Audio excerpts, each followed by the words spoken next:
Okay, folks, we'll get started. Can I welcome everyone to the meeting of the Economy, Environment and Infrastructure Committee on Tuesday, the 11th of March 2014. Can I remind everyone present that the meeting will be recorded and that the recording will be subsequently available for public listening. Do we have any apologies? Chairman, of apologies from Councillor Ian Carruthers, 18 members present.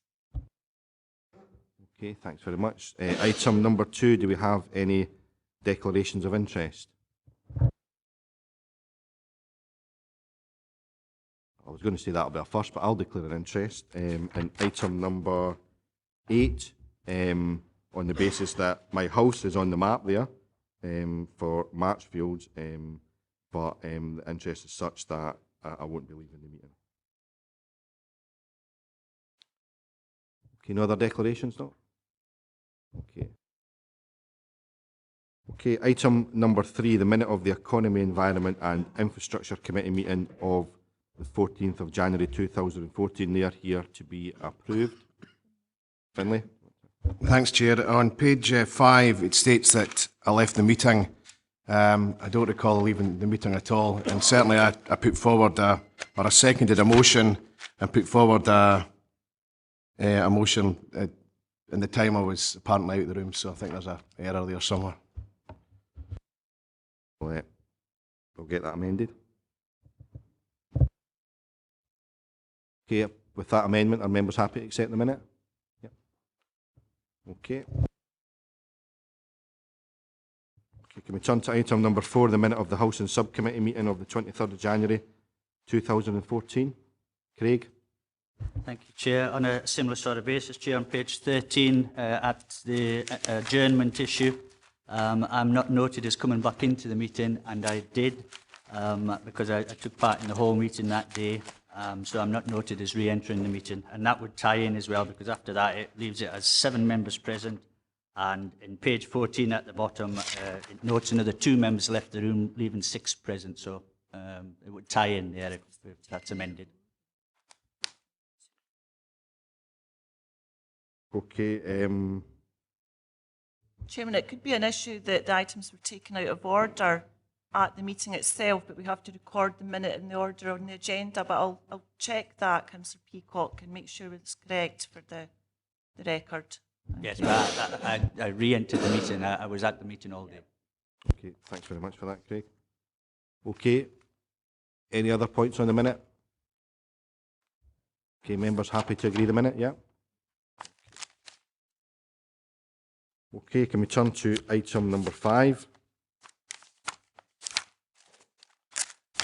This is the proposed infrastructure and fleet asset class capital programmes for 2014-15. Obviously, this is coming ahead of the Policy and Resources Committee on the 18th of March. So effectively what we're doing today is agreeing the projects or otherwise that would be taken forward should the Policy and Resources Committee agree on the 18th of March to allocate funding to this particular asset classes, and obviously we have to take into account how much that funding will be, but I think that the report sets it out quite clearly that should the funding be X amount, then these are the projects that will get taken forward.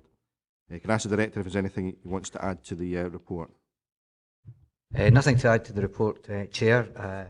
Stephen Herriot is supported today by Sheena Trail and Shelley Sloan, and they will answer any detailed questions that members may have. Thank you. Okay, over to members. Any questions? Jim. Thanks. You have 2 questions. First one on page 30 and 31 of the report. Although it's maybe no requirement, there's usually a sort of perception among members that when investment is being made, it's across all districts, for want of a better word, and I see a huge amount of footway improvements and reconstruction, and there's none at all in this deal. So we're either very lucky that in the past, your past have been brought up to a particularly high standard, or else there's either an assessment being done by different members of staff to different levels, or it's an oversight. I wouldn't mind understanding just why there isn't a path at all, because I'm sure all members in this deal could point to some paths that, in their opinion, although unqualified opinion, would be that they certainly need repair and improvement. And the other question I have is on Sustrans, and I've no difficulty at all with the terms of the report, but there are 2 things. with all the problems we've got with the infrastructure currently, roads and footways, is it a prudent time to spend nearly £1 million? And if we are going to spend it, is there a maintenance budget attached to that so that in future we're not being caught maintaining cycleways and footways when we're not in a position currently to maintain roadways and key infrastructure that we currently have? Yep, if I could just come back on that. The footways budget and the detail that's contained within the report actually points out at section 3.13 that there's still information to come forward for the Nithsdale footways. And I think in terms of the £500,000, it's probably a fairly equal split across the 4 operational areas. So there will be, we'll need to come back to future committee meeting with the detail of what we're taking forward with the Nithsdale footways. As the chair has said, we're probably bringing this report forward a bit early, and we're trying to do that in order to give particularly DG First enough time to programme the works through the financial year ahead. And we're just trying to get the majority of the programme agreed.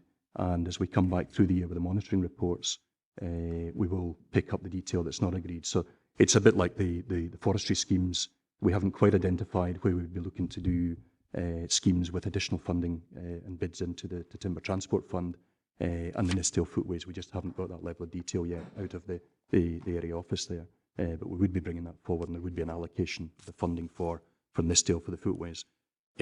In relation to the second question on Sustrans and the kind of accessibility projects and the sustainable travel, I think there is a realisation that there is a recognition that through the likes of the local transport strategy and the regional transport plan, that there is a support and a need to support sustainable travel and modal shift in travel, and to provide kind of active travel opportunities like the cycling and walking. And that's why just in recent years we've actually put that in as an extra programme within the capital programme for the infrastructure asset class, so that we do have a programme for, as well as for the footways associated with the carriageways and the core path network. We also have introduced the programme for the kind of cycleways, and use that funding to kind of draw down the additional funding that's available through Sustrans or through Scottish Government. We're quite successful year on year in drawing down funding from these streams for the kind of cycleways and the footways to deal with our kind of commitments to improving active travel. I think it is a valid point in terms of the ongoing maintenance issues, and it's certainly something that we need to bear in mind when we're setting the budget for the kind of revenue maintenance through the Commission for the road service and the commission that we have with DG First. Historically, that's a budget that really hasn't increased year on year, except for identifying there's a kind of additional fuel costs and some of the surfacing costs have increased. But yes, we do tend to increase the asset holding slightly year on year, even with the adoptions of new roads through housing schemes that come forward. But yes, there probably is an issue for us in terms of needing to look at increasing the revenue budget through the Commission for the maintenance implications further down in the line in future years. Thanks, Stephen. Thanks for that, Chair. It's a good point. It's maybe a general point that as we move to a situation where we bring the capital budget and the revenue budget together to be agreed at the same time, we should be looking at the implications on revenue of any proposals we have in the capital. I think that it's something that my view is we should actually build into any decisions we make in the capital budget is what is the revenue implications for these decisions. It's a cross-council issue that we need to look at, because there are some substantial capital projects being proposed that we don't necessarily look at the revenue implications are before we make those decisions. The revenue implications might actually be positive in terms of energy efficiency, for example, and if that saves us money, then that may allow us to borrow more, for example. So I think it's a valid point. It's something we, as a council, we need to look at right across the country. Okay, Finlay. Thanks, Chair.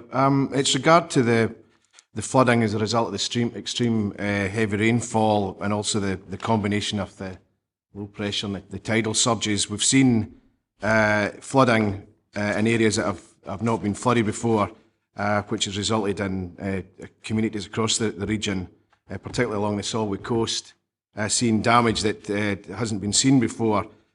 This, along with the ongoing problems we've seen in areas like Nithsdale, the Stewartry, Mid-Galloway and further west in the Sederunt area, what I would like to investigate and put forward as a motion is the reinstatement of the previous interest-free loans available for landowners and businesses to repair flood prevention projects which could have an impact on flooding in communities.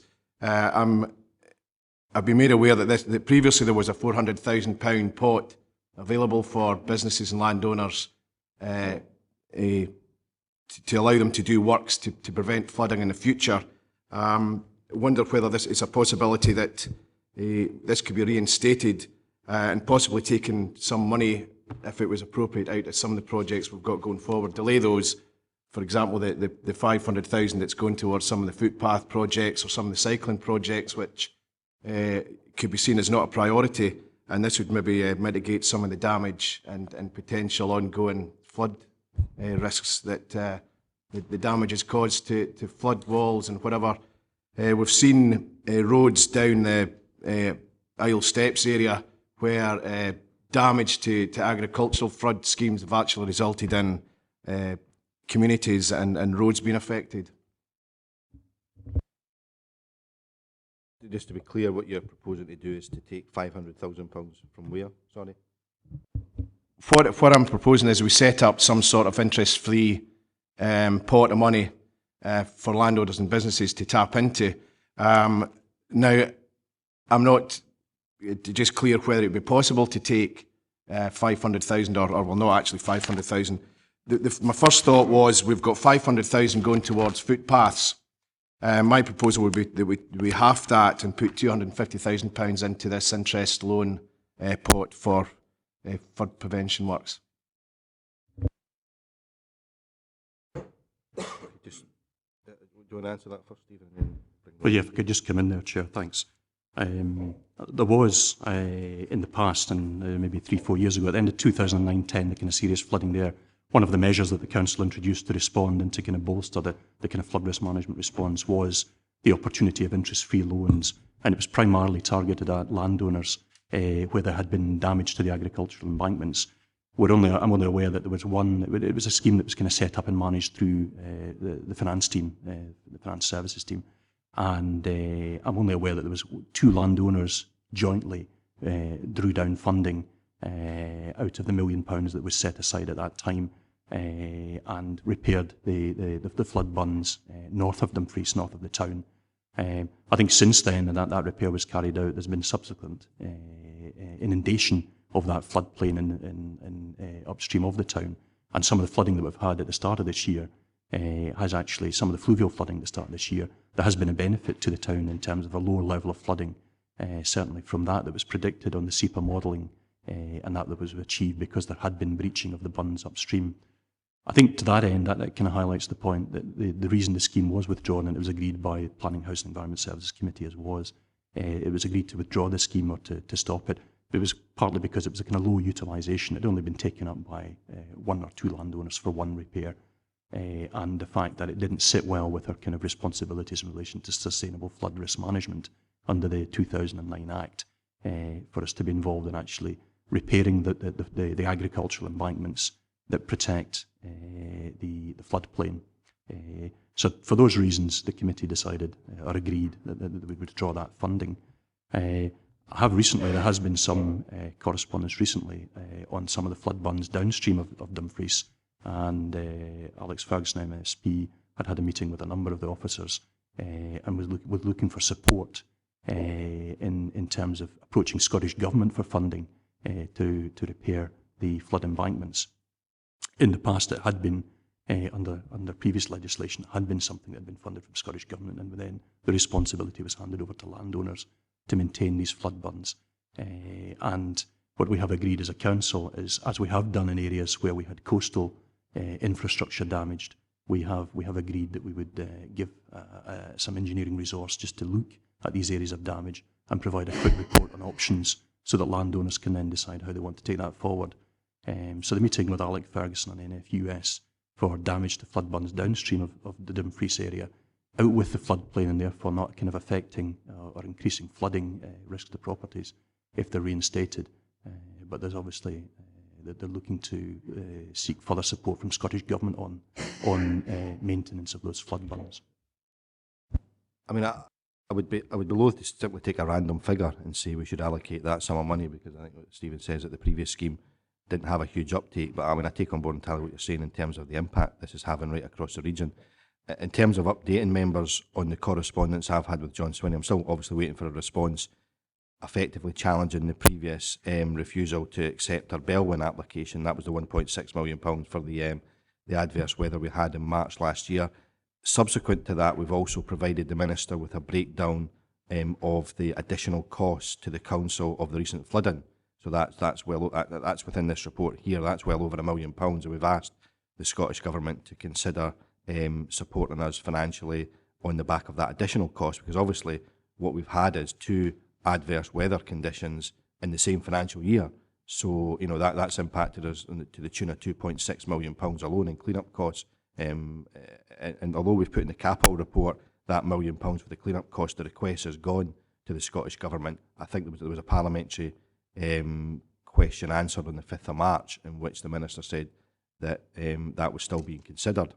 Ideally, if we were to receive some funding to meet those £1 million clean-up costs, that would ease the pressure on the infrastructure asset class, and that might be something worth looking at there. But I would be concerned to say we're going to take £250,000 off footpath work, and then we didn't actually then spend that money. So I think we'd have to be quite careful on that. We would have to certainly receive a report at the very least as to what the anticipated demand would be for such a scheme before I think I would be supportive of simply saying we're not going to go ahead with £250,000 worth of repairs. And I think, as Jim made the point earlier, we can all think of footways in our own wards that require to be repaired. There are none at all in Nithsdale here, for example, but we all know footways in Nithsdale that probably do need to be resurfaced. And I suspect we're only scratching the surface, so to speak, of the work that needs to be done. So to take £250,000 off that, I would be quite loath to do, but you know, I'll leave it open to other members to give their views on that particular point. Finlay, sorry. Can I just come back in on that? Thanks, Chair. Perhaps it would be appropriate then at this committee we decided whether we could investigate the possibility of a interest-free loan scheme to help. In particular, I take on board what our officer said about the flood prevention schemes further upstream. However, I don't think that's applicable when it comes to the tidal protection, where it's actually the sea that's causing the damage.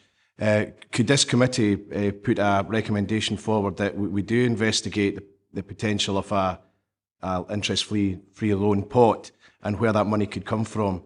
Obviously, I've brought this up under item 5, and I thought the most appropriate place for that to come from was something that wasn't a critical pot of money, so to speak. But there may be other emergency funds or whatever we could use to help landowners that are affected, and in particular by the flood caused by the tidal surge.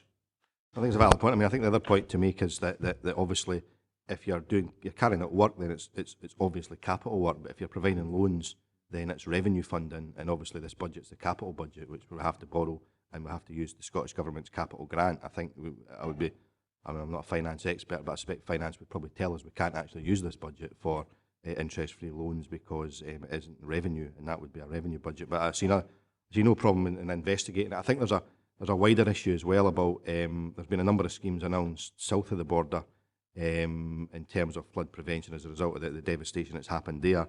And I know the Scottish Government are looking at whether or not some of those schemes may be replicated in Scotland. There's things such as grants for households, for example, over and above what they would get back from the insurance company in order to make their properties flood-proof, for example. So there's a number of schemes there that are certainly being considered by the Scottish Government. So I think we'd have to have a wider look at what's going to come from the Scottish Government, what's already available, and what we may be able to do, subject to funding, to supplement that. I think that's a separate issue almost altogether, maybe a separate report on that. I think, Ronnie, people want to come on this particular point, or, okay, I'll bring Alistair in and Graham on this particular issue. I'm very grateful to you indeed, Chair. I would like to come back on an earlier point, later on with your leave, but, going back to the point that Finlay has raised, I would have to be honest and say that I'm surprised that, we're being asked essentially, to make policy in the hoof today, and I would suggest, in fact, we're being encouraged to take a decision which, in governance terms, in my view, at least simply doesn't stack up. I think the right way, as you've already said, sir, is to call for a further report, but in the meantime, I think what would be helpful, Chair, would be for a briefing note to be issued not only to all 47 members of this council, but to all community councils in Dumfries and Galloway, clarifying the availability at the moment of funding, as it were, in relation to people who have suffered flood damage, because there is an awful lot of lack of clarity out there. People saying, well, but the Prime Minister has said such and such, and we expect that we can bid into this, and we need to get that clarified. That it would be helpful to get it clarified, Chair, as soon as possible. And I would suggest that one way to do it would be a briefing note for members, with copies sent to all community councils, and that it would be a big step in the right direction. I have no problems, as I say, and looking at this in a structured fashion, on the basis of a further report, but not today, sir, because otherwise we'd be leaving ourselves open to the accusation of making policy in the hoof. We can't do that. Thank you. A valid point. The Prime Minister did say that cost was no problem, but then when we actually scratched below the surface of that, we discovered there was no new money. It was coming out of the Environment Agency's existing budget. So as a consequence, or rather there was no consequences to Scotland because there was no additional funding came to the Scottish Government as a result of that announcement.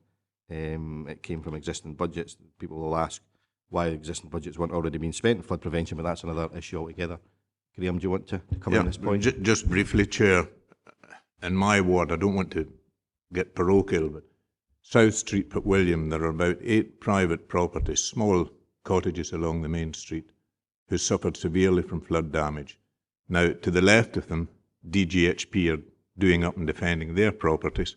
To the right of them, the council are rebuilding the battery and seawall along Port Logan. These owners are left in the middle. The damage was equally as great as either side, and they're struggling to find the capital to do it. I agree entirely with Finlay. If we had some scheme somewhere, or the council would seem to help, albeit through an interest-free loan, if that's as far as we can go, we should be doing that. To do it today, no, we can't. We haven't got enough information in front of us. I agree with Alistair on that one. But perhaps a future paper coming forward. But in the meantime, as Alistair requested, a briefing note to community councils. I've been on my back foot. Initially, we were told by the council there was £5,000 per person. When they dug deeper, no, that only applied to England. And quite frankly, the whole scenario is as clear as mud. A distinct, clear briefing note sent to all elected members and sent to community councils, because I'm not out there to defend the council. I'm out there to represent the people to the council.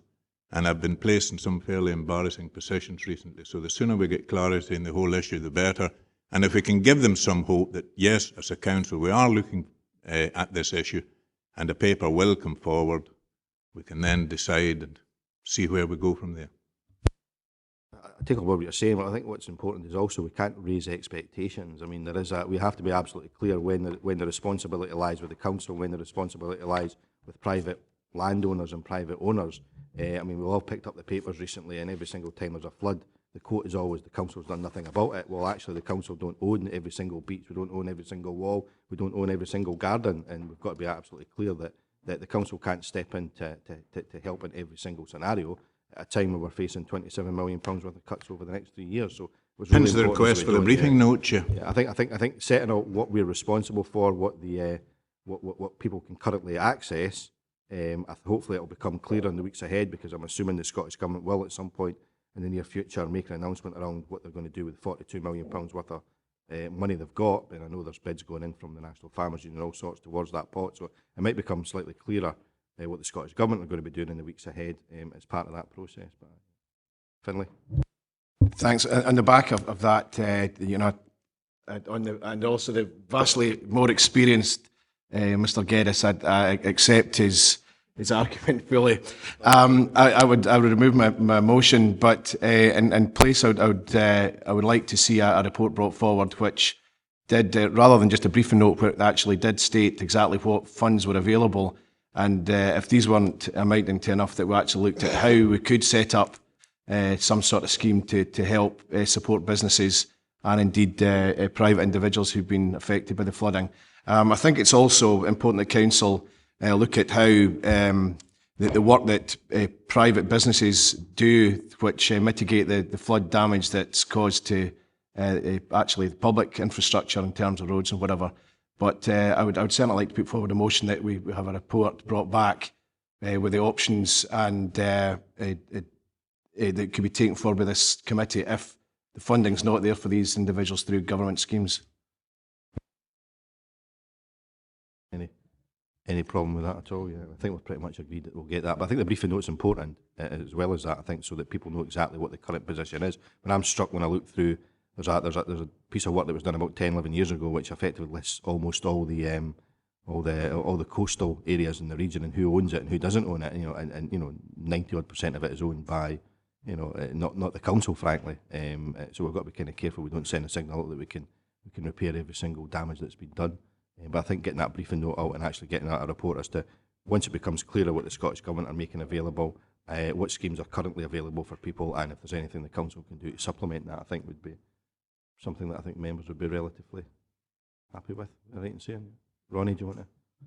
Yeah, I mean, I'm quite happy with that, but I'm kind of worried about the detail, the report about where we actually get the money for the council supplements for whatever type scheme might be coming forward.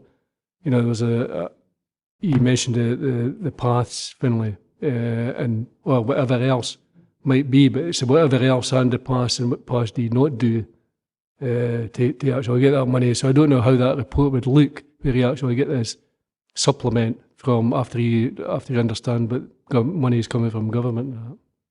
So I'm a wee bit, you know, concerned about how that report would look. Worth pointing out there's already a number of schemes available, but it's mainly to do with households in terms of subsidised things that the council provides at the moment. That's already available. Maybe we need to publicise that as well in the process. Is there any other points on this particular issue before I bring other speakers in another part? Sorry, Ian, and then Ronnie.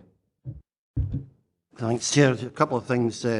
First of all, just more an observation. I don't know if quite often a lot of people are unsure about the inadequacy or adequacy of their home insurance arrangements, particularly storm damage. I think that's something that needs to be highlighted, particularly to places which have been affected before. But also I noticed there are a number of areas are defined as flood risk areas, which make insurance incredibly difficult to get. One of the most ironic ones I found out was a residential block up on Schuken Street, which was actually considered, despite the fact that the woman I was attempting to insure at the time was 3 stories up, and her flat was considered a flood risk. But I think insurance is a thing that needs to be taken into account. Second thing is, you mentioned, Stephen, £1 million that was set aside some time ago, to which only 2 applications came in. What happened to, was it all spent? And if not, what was left and what happened to it? I understand it. I mean, it was £1 million that would be made available by the council. I'm not quite sure. I know the chair's raised the issue whether it was revenue or capital. I would imagine if it was capital, then it would have been borrowed when it was required to be invested. And if it was revenue, it was possibly been taken from reserves or used from reserves. I don't imagine a discrete budget was necessarily found for it in terms of it wasn't, unless it was all drawn down, it wouldn't have to be utilised. So I'm reasonably sure it's not that there's unallocated funding sitting in a budget somewhere still to be used. Chair, if you don't mind, could you maybe even offline find out exactly if that were the case? Because I find it a wee bit strange that we just simply allocate $1 million, but we're not actually sure where it's coming from, if it needs to be drawn down. I can certainly ask finance colleagues to come back to you on that matter, yes. Ronnie, is it on the flooding issue? Yeah, just wasn't so long ago we got a presentation from, I don't know if it was this committee or Policy and Resources, I think it was this committee, that James McLeod gave us, you know, we saw the pictures just after the bad flooding. I can't remember if it was this committee, but the point I'm making is that the council has subsidised door flood things and air vent flood things at cost, and that was made clear to the members that were present today. On that day. So there is things that the council can do for individual homes to make them more watertight, if you like. The details are on the council's website for people to look at. Anything else on the flooding issue? Okay, Patsy. Sorry. It's just, I've got something else as well, but just that presumably a report would tell us how it was done before and where the money came from and how we were going to access it, and if we were going to do the same again, we'd have a report on how we do it, whether revenue or capital, whether we borrow, whether we're not, and that's the whole point of the report, I assume. So that's what we get. Okay, well, I've got a big list for other things as well, but I'll come back to you, don't worry. Okay, we'll come back to that under the recommendations just at the end, just to tidy that up, but I think we've covered the flooding issue. Craig? Thank you, Chair. With regard to the capital programme as a whole, we have it listed there on page 18 of the breakdown of the cost for the various works to be done on the various types of projects, but we're also being asked to approve particular projects within the regions, i.e. the different roads that are to be strengthened and resurfaced, the different street lights that are to be done, the footways, etc., etc., etc. And we're being asked to approve that today, but from the information provided to us, I have got no idea at all what the cost of the works entailed in Annandale and Eskdale, Nithsdale, Wigton will be. So although we're being asked to approve an overall programme bid into policy and resources, which I don't have a problem with, I find it slightly difficult to agree all these projects when I have no idea what the costings are. Now, I did send an email into Charles Clemmy and ask him if I could have a breakdown area by area. I don't ask for project by project, because although it will have been costed in the first instance, but just an area by area breakdown of the costings for all the different projects that we're looking to do here, between the roads, the footways, the cycleways, etc. So what is being spent in each region? And I think that would give members a much clearer idea about whether we can, whether we can support this programme of works. Because at the moment, we just haven't got a clue where that money is going to be spent in the regions, in the different areas, sorry. Well, I don't think we necessarily allocate based on the districts rather than regions. We're all one region. We don't allocate based on need, and we all agreed a criteria as a committee as to how that funding would be allocated. So if we're going back to allocating based on district, then that's quite a substantial change in policy. I think it would be quite difficult to actually break down the individual costs, because obviously these will be estimates at the moment until we actually do the design work on the ground. I think presumably it's estimates based on what we know at the moment is per square metre for resurfacing, etc. So it'd be very difficult, because you'd end up with estimated costs, and then you'd have the final costs at a later date, and then how do you tie the two together if you're actually moving to a system whereby you want to allocate funding based on each individual district? So I'd be very loath to go down that route, because I think it's important to do it on the basis of need. I think earlier Jim raised the point that there wasn't a single footpath within Nithsdale, for example, on that list. Presumably that's because the other areas have been assessed as having a greater need. But if we go down the issue of simply saying, well, actually there's $500,000 for footways, we allocate X amount per district, then you'd be carrying out work in Nithsdale that was maybe a lower priority than, say, Annandale and Eskdale. So I'd be quite loath to go down that particular route, as well as additional piece of work. But I'm open to members if they've got any other different views on that. But I don't think it's a particular direction of travel we should be going in. Yeah, on you go, Craig. Yeah, I appreciate that, and it's not quite what I was meaning, but there's no sort of figures here at all as to what would be spent in the different areas. And I would have thought that would have been helpful to all members to see what is actually going to be spent within their areas. The outturn report will tell you what has been spent once we get the final figures. So you'll get a capital outturn report that says X amount has been spent at the end of it. But what you'd have, and officers can keep me right, what you'd probably have is quite rough estimates at this stage, I would imagine, which I don't know what use that would be to us, unless members have got a different view, basically. Is it on this point, Jim, is it? Or, As Chair, it's not that long ago we agreed a formula, for want of a better word, and it was based on the length of roads. So there is a mechanism for determining how much is spent in each area. And I'm of the opinion, and it may be too simplistic, that I'm happy that officers or members of staff making a judgment on which part of your road network or footway needs repaired, and in their professional opinion, that's the bit that needs repaired. So whether it's in my area or some other area, I'm not caring. If it's the most needed, then I'm happy to endorse that. And if we're going down the road that Craig suggests, maybe do it by population, you might find he's not got so much money to spend in his area at all. But the basis for repairs and maintenance should be on what's actually necessary and what the need is. And I would be happy to take professional advice on that.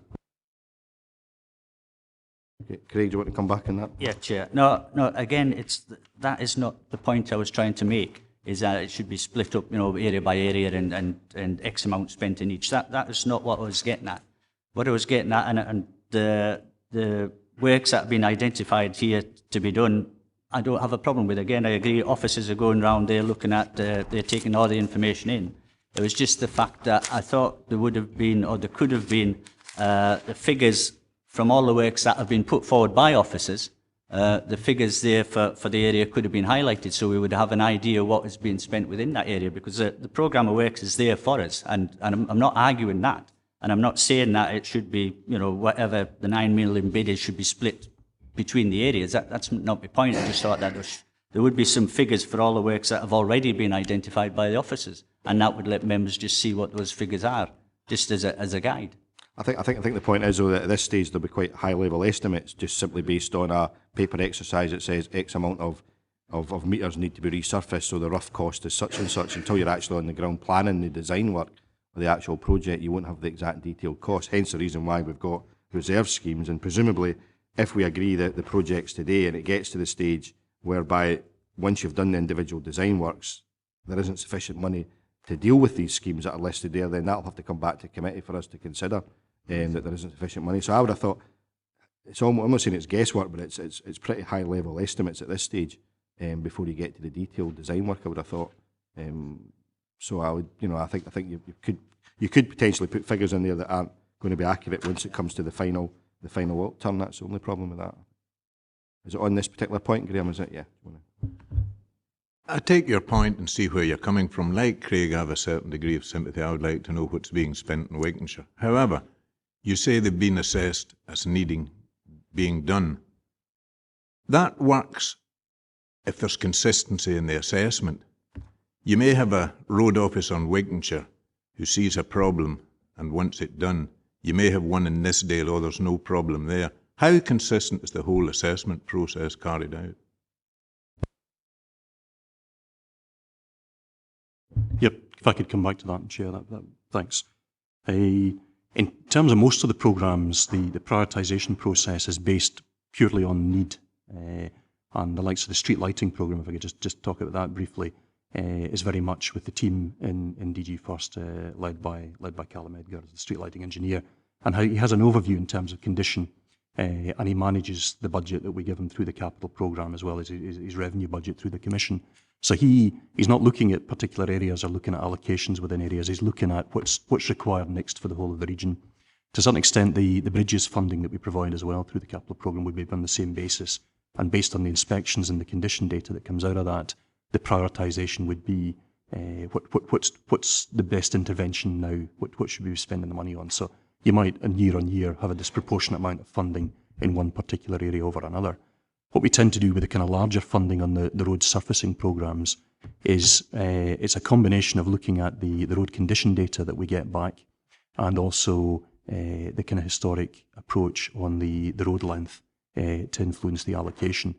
And effectively, it is each of the 4 areas that are looking at a percentage of the allocation, top slicing some of that for drainage schemes that they should identify, and that tends to be an equal amount in each of the 4 areas out of the road structural maintenance programme and the strategic roads programme, but looking at their allocation under each of these programmes and working out their priority in their area, and then coming into the kind of experience within the kind of tactical team within DG First to take an overview on that whole programme and the approach and the balance between surfacing, surface dressing, and the kind of small contract patching works that they can fund out of revenue.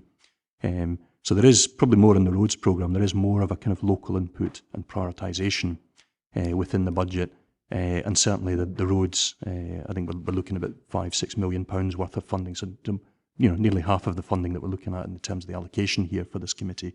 That's the approach that's taken. There is more of an area-based prioritisation focus, but with an overview at the tactical level within DG First, and my own team just to influence where that funding should be allocated. You'll just come back, Chair. Everything you've said is entirely logical. Can I have comfort, or can you give me assurance that there's consistency throughout the region? I think it's probably simpler to say yes in terms of the street lighting and the structures programmes, and those where it's one individual that's taking a kind of an overview and the responsibility for that. There is a move to much more consistency in the approach within the road service, in terms of the kind of recent reorganisations and the structure that they have in place there, led by the Senior Manager Road Service and his 2 area-based service managers to take forward the roads programme and the maintenance of it. And there is that kind of central team and that management structure within the road service to drive that consistency of approach across the 4 areas. I think in the past it was probably more likely that there were individuals influencing the programme, but I see that there's more of a move towards a consistent approach and certainly a region-wide approach on the best use of the resources that are available for delivering the roads maintenance. So we're not there yet, but we're getting there. Is that what you're saying? I think we're aware that in terms of performance reports to this committee and area committees on the strategic commissions, there are improvements that are still to be delivered in the road service in terms of response times and reactive repairs. I wouldn't say that the capital programme was a particular area that was problematic for the service or for reporting performance back to this committee on. And I'm reasonably sure that the schemes that are being identified are being validated by my own team in terms of site inspections and trying to take that kind of region-wide view. So that there's work in within both departments to try and drive that consistency of approach in the maintenance. And I certainly know there's been a recent report in the past year to DG First Management Committee trying to simplify the maintenance options for the surfacing schemes so that we try and drive a bit more value of the materials that we're looking for. So rather than having a variety of options and interventions across the region, we're looking at about 3 or 4 surfacing options to be deployed, and we can drive better prices out of the quarries by being more specific, larger quantities of the same types of materials. Okay, is it on the same issue, Ronnie? Yeah. Okay. Yeah, I think it's a very interesting point about the consistency over each area, and I understand where you're coming from and accept that, and I think you're driving forward to that. I don't know what actual value the costs for each individual area would bring to that consistency. I don't think it would help very much. Although saying that, we've got a very exact figure for, in one of the issues, I think it was raised earlier about the footways, and this deal is 0. So that's a very exact figure on that, so we know exactly where we are with that. But the consistency is a very interesting point, and I understand where you're coming from and driving towards that. That's the type of debate we're trying to avoid, I think, in terms of we end up having a debate around one area versus the other, when in fact it should be about need. I'm presuming though when we get the outturn reports every quarter, I think that would be right in saying there's a breakdown of the figures in that, isn't there, I think? So presumably that would explain to us exactly what's, not the sort of guesstimates, if you like, but the actual amount that's been spent would be available in the capital reports that we get on a quarterly basis. So that would give members an indication as to what's been spent, as opposed to what we anticipate is being spent, basically. Okay, I've got John next on the list. Thanks, Chair. It's just on Sustrans bids, page 42 of 220. It's the west part of the Craigs Road, Dumfries. I raised concerns before this was put in. As I say, it's a shared footpath that's got to be going down there. As I say, it's got to be going by a cemetery and a primary school. You can actually reach speeds of probably 20, 30 mile an hour going down a shared footpath. When I raised concerns, there was told in the east, going eastwards, we didn't have any, they've never had any problems there. But that's like comparing an apple and an orange, because it's going by there, like, and as I say, I would just like assurances, that I know it's only in the bid stage now, but I'd just like assurances that when it comes to design stage, there will be measures put in place for try and reduce the speed going down by, especially by a primary school. At present, anybody going down the hill on a push bike at that time in the morning when the school's going in, the traffic is that busy at that length of the road that they can't reach any speeds. But going down a pavement at that time in the morning, you could be reaching speeds of 30 mile an hour by a primary school. So I'd just like assurances that when it comes to design stage, there will actually be measures put in place to try and slow the speed of cyclists going down there. If it helps with that particular project, I'll ask that this consultation with the ward members on the detail as the design develops, if the scheme's taken forward. Okay, I've got Ian next on the list. I don't know if you've already came in the previous point. Was it Ian? It's probably more for the recommendations, but just the point I made earlier on there, could you include within that briefing note an explanation of the financing of that last project? I think that would be very relevant. Okay, Jim and then Patsy. Thanks, Chair. Just to go back to the footways, I notice it's been quite clearly pointed out there is nothing in the Nithsdale area, and it says that we're looking at allocating $500,000 to there. And 3.13 it says that the programme of works in Nithsdale area will be reported to a future meeting. That means there is plans for work to be done in Nithsdale, and I take it that that will be covered in the 0.5 million. It's just that it's not a case that there's nothing going to be done in Nithsdale, it's just the actual list of the works for Nithsdale hasn't actually been brought up yet. Yes, that is the case, yes. So the works will be brought forward, the detail will be brought forward to committee, but it will be within the £500,000 allocation.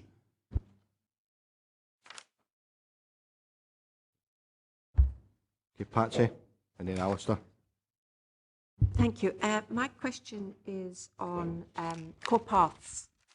And I see here that, there's £500,000 being spent and it's capital works to be done. But the part of the capital works is to remove path obstructions and improve path infrastructure.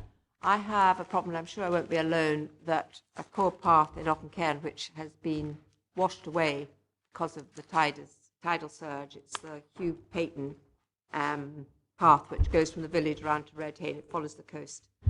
And I have reported it, and I was told that you were looking for money from the Scottish Government for this, but I just kind of wonder, when you put in to remove path obstructions, that's what's there, that's been washed up with rocks, it's been washed away, and you can put up all the signage you like for all these paths, but if the path isn't fit for use, there's not much point. And I just think we need to get the paths working before we get the signage up. And there's an awful lot of signage going up on this capital report. But I'm particularly interested in whether you can access some of this money, which I would have said was probably revenue funding that was needing rather than capital, but I'm not sure. Thank you, if I may, Chair. Obviously, we have suffered significant damage across the region, with all coastal footpaths and footpaths along riverways. We are working, obviously, to try and repair, replace, and look at upgrading those sections of route to ensure that the paths are open. The planned capital works for 2014-15 is obviously looking at signing the core path plan in general. There is obviously work that we're ongoing to look at trying to secure additional funding to allow us to get those routes open and in a condition for use, which we're working with colleagues within infrastructure and commissioning, and forms part of the approach to the Scottish Government at this moment in time. I mean, one of the problems with putting in all these core paths when we were doing it was, who was going to be responsible for the maintenance. There's no point in having loads and loads of signs if you haven't got the paths working and people can't get onto them. And I wonder how we can put some funding in place so that we can actually maintain these paths at some point, because we can't rely on getting it from elsewhere, I don't think. No, if I may just respond to that one quickly, Chair. I mean, it is a valid point, and obviously the maintenance implications of paths have already been touched on earlier in general. We are obviously looking at schemes where we're working with communities, identifying volunteers, and using obviously other resources to ensure that paths are maintained and looked after appropriately across the region. But it is a continuing concern, and obviously we're working very closely to try and address that problem of adequately maintaining the network once we've got that up and running. It is something we're acutely aware of, and as I say, are working with colleagues to ensure that we can find the resources internally and see how we can obviously move that one forward.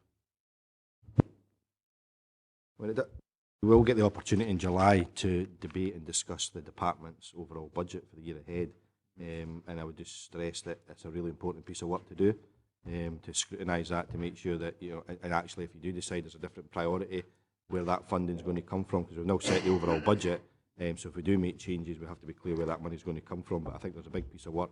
We shouldn't be rubber stamping departments' budgets, we should be scrutinising them and giving our priorities, and if that means changing one budget to another budget, then we have to be clear.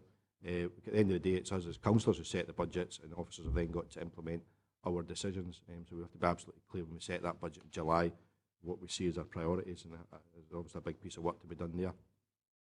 Okay, I've got Alistair next on the list. Thanks very much indeed, Chair.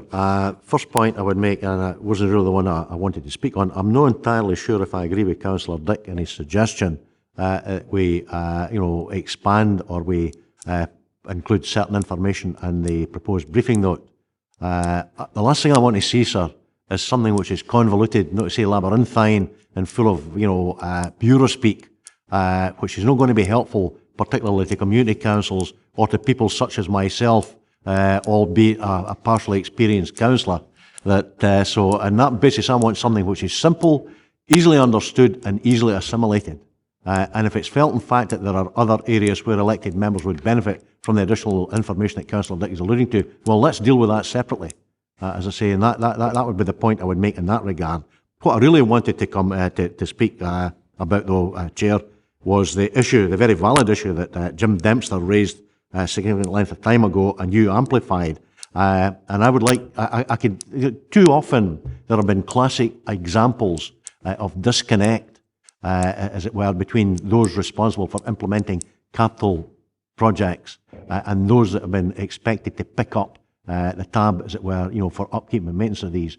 An absolute classic in Newton Stewart with the footpath from the Sparling Bridge to Masonfield and Minnigaff, where DG designed it, made a good job of it, but they never consulted with DG first, and there was no provision ever made, as it were, to upkeep and maintain it until some of us had to get involved and batter down doors several years later. That's not acceptable. And I would like to think that on the basis of what you said, this is a problem which goes right across the authority. We can get some form of report, sir, back to this committee, which hopefully would serve as a template, as it were, for other departments in relation to such projects. Because I think we're failing the people who are charged with serving and representing if we don't ensure that that disconnect, in fact, is eradicated on the back or on the basis of a good quality protocol, for want of a better term. So that really was the point I wanted to make, Chair. And I would hope that when we come to the recommendations, we can develop that there, with your leave.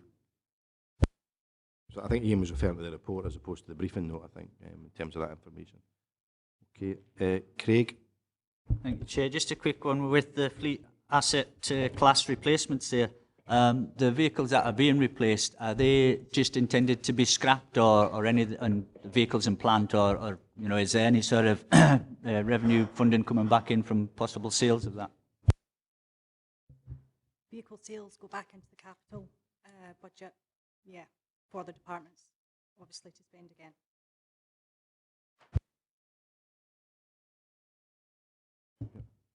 Just a quick question. 3.6 forestry routes. There's 173,000 identified. It says the funding is often enhanced. That's a bit woolly. Is there a formula that the Timber Transport Fund and the council have for working out the split or the percentage costs allocated with the timber trade routes?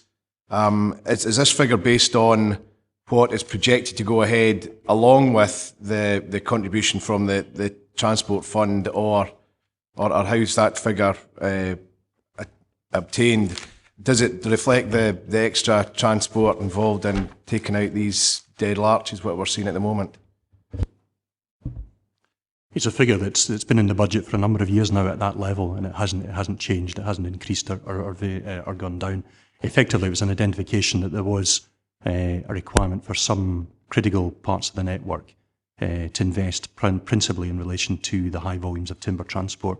There may be rural roads that wouldn't necessarily be supported for other reasons, maybe very low flows for community access, but high priority for the timber transport routes. And the idea was that we would take forward, we'd have a capital allocation that we would then use to develop bids into the Strategic Timber Transport Fund that's managed by Forestry Commission Scotland, and was additional funding that was set aside by Scottish Government to respond to some of the critical parts of the timber transport network, so that there would be possibly 50-50 funding on some projects, higher on others, depending on the criteria, the assessment criteria that Forestry Commission put in place. Does the project kind of deliver all the benefits to the timber transport industry? Is there community benefits? A good example would be the Estill Bypass project, the whole road there, which delivered a lot of community benefit, as well as making it easier for the haulage of timber down through Estill. So I think, I apologise if the statement's a bit woolly, but I think prior to this financial year, we have been very successful in drawing down funding. I would imagine that Dumfries and Galloway, we probably have a very large percentage of forestry cover compared to other parts of the rural parts of the country. But we have had a disproportionate amount in previous years of that fund. We've been very successful in drawing that down. We were unsuccessful this year, and we had put most of our funding and we were looking for most support on the A708 upgrade works that are now starting to take place as we come into the end of the financial year, and that bid was unsuccessful.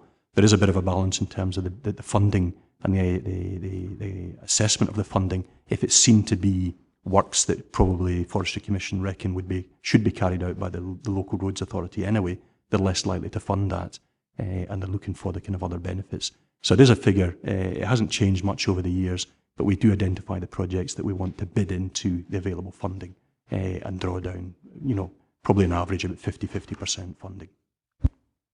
I mean, I think it's worth stressing the importance of that fund to this region.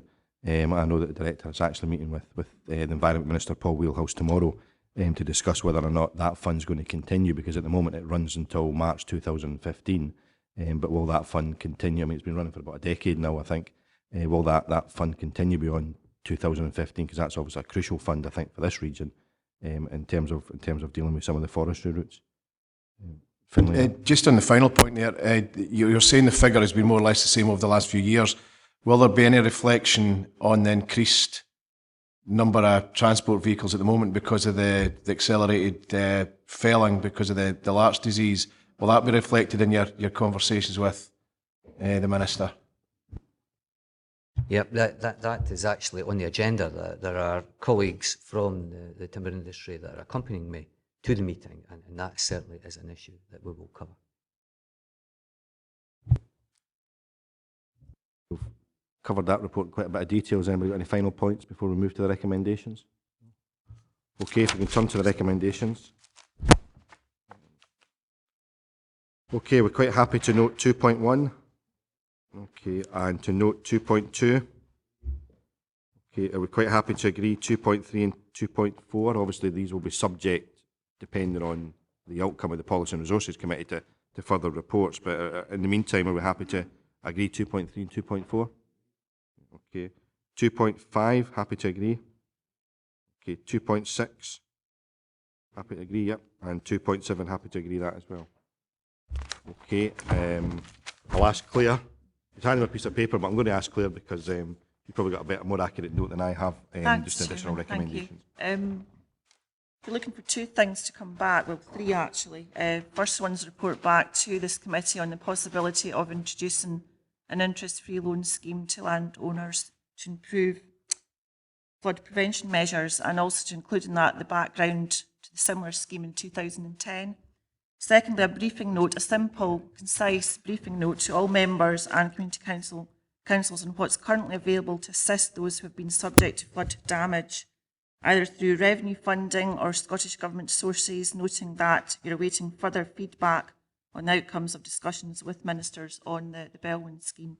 And thirdly, Councillor Geddes mentioned about the earlier comment to do with the ongoing revenue implications when we do capital funding to projects, and that's like a council-wide issue, not just for this committee. So I'll further report back on the policy to deal with that issue. I summed that up. Yeah, I think that's right. I think there's two things there. We'll deal with the capital in a second, but in terms of the first one, in terms of that report back, people are quite happy with effectively that word. And I think the one thing I would flag up is not as much improve the flood prevention schemes, but to repair them. I think that's important because we're not in the business of, it's about repairing those schemes. Finlay, do you want to? Chair, thanks. I think we need to have a timeline to work to, because I think some of these works could be quite urgent. So we could have maybe an indication which would help potential applicants. Okay, the next meeting's in is April time, I think. Would we like to say May? Sorry, May the 13th. Is it realistic to get that report by then? Yeah. Okay. Yeah. Quite happy for that. Yeah. Okay. The second issue is a wee bit wider in terms of the link between revenue and capital. I don't know whether that's something that is a standalone piece of work for this department or is a more wider council issue to deal with. I'm open to members whether or not they wish us to pursue that, just not as much part of the recommendations, but effectively. Alistair? Yeah. It certainly resonates council-wide, sir. I have no, I agree entirely with your comments to that extent. I wondered maybe, if we sort of send it into the maw of wherever, sort of policy and resources, we might be talking a bit, for a bit longer about it. I would have thought that, and I'm paying a tribute, to this committee, the old basis itself praises no honour, mind you, that I'm sure we could get something worthwhile done here, get the sort of the protocol, for want of a better term, agreed, and commend it to PNR as an exemplar of what we see as good practice, and take it that way, because it would give it the initial focus and the initial impetus, Chair, in my view, if we do it that way. Okay, so we'll look at that piece of work as a committee, as opposed to the wide. Yeah, okay. Okay, everybody happy with those recommendations? Yeah.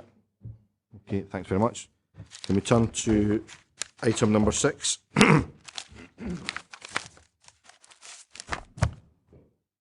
Okay, this is the Dumfries and Galloway draft open space strategy, and effectively we've been asked to approve the document for a 6-week public consultation. We'll just wait for the swap over. I have to say, I think this is a really substantial piece of work. I'm sure members have got lots of questions around it, but I would stress that obviously this is a factual report. It outlines the open space across the region, as opposed to what we're going to do with every individual open space. So we won't go through every individual one, but I'll open it up to members unless the Director's got anything to add to the report. Nothing to add to the report, Chair, and Andrew Maxwell and Christine Whittle are here to assist members if there's any questions. Okay, Patsy? Yeah, it's about the consultation. 6 weeks, I think it says you're going to do. When does that start and finish? And I, for instance, am going to Gatehouse Community Council tonight. They're featuring in this. What do I inform them is their role with regards to having any input into this open space? What we can do is, as we've done with the local development plan, we can probably give the community some advance notice of the start of the consultation. We're anticipating the 6 weeks to start probably around mid-April to the start of June. Part of the issue at the moment, we're in the middle of the local development plan examination, so that's having to take priority over other elements of work. So I'd say mid-April is when the consultation would start. Can I say to the Community Council that they're in this, they will be informed of that, and they will be given an opportunity, and they will be contacted. I won't have to do it, you'll be doing it through your office, yeah?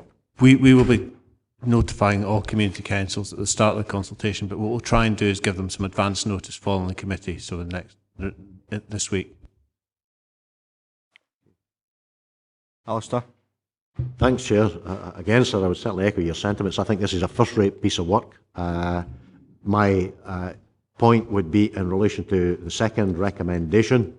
Are we sure and confident, Chair, that we will have a robust, inclusive and all-encompassing public consultative process? Because I'm afraid from time to time we're criticised with justification, and that our public consultation process seems to be a bit like the curate's egg. It's good in parts, and I think other parts, leave something, to be desired on occasion. So can we have the assurance that every effort will be made, Chair, to ensure that we meet the relevant standards expected of a public body such as the Council? With the local development plan, we've had a number of public consultations. There are statutory requirements we've got to meet for supplementary guidance, so these will be met. Okay. Alistair, I'll bring Patsy back in. Thanks very much, Chair. I do appreciate, the sort of statutory underpinnings, sir, but I think sometimes you can maybe tweak it a wee bit and make it more user-friendly, make the process more user-friendly as well. Thanks, Chair. Okay, Patsy. Thank you for letting me come back. With the consultation, are you just expecting the Community Council and people who live in the various towns and villages that you've picked up, the 500 people, is it for accuracy, or is it to change anything? Well, I mean, what are you expecting? What are you expecting from the consultation? Or what can the various areas expect to get for it? What's their input to be? I think that is the idea behind it, that there has been a bit of consultation before now, but it wasn't on all the 48 settlements. So we have consulted various people already for accuracy, but that's what we're happy to do, that we want, because we probably haven't captured every single piece of open space. So that is the idea, that we want accuracy, yeah. And if any additional spaces that we haven't included, if they can point those out, yeah. Okay, Finlay. Daft laddie question. There's some areas allocated as amenity green space, and they were allocated in the local development plan. After this consultation, if a community was to come back and ask for those areas to be taken out of the type amenity green space, is that a possibility? Could areas that have been identified within this plan actually be changed or taken out after the consultation? Is that something that could happen?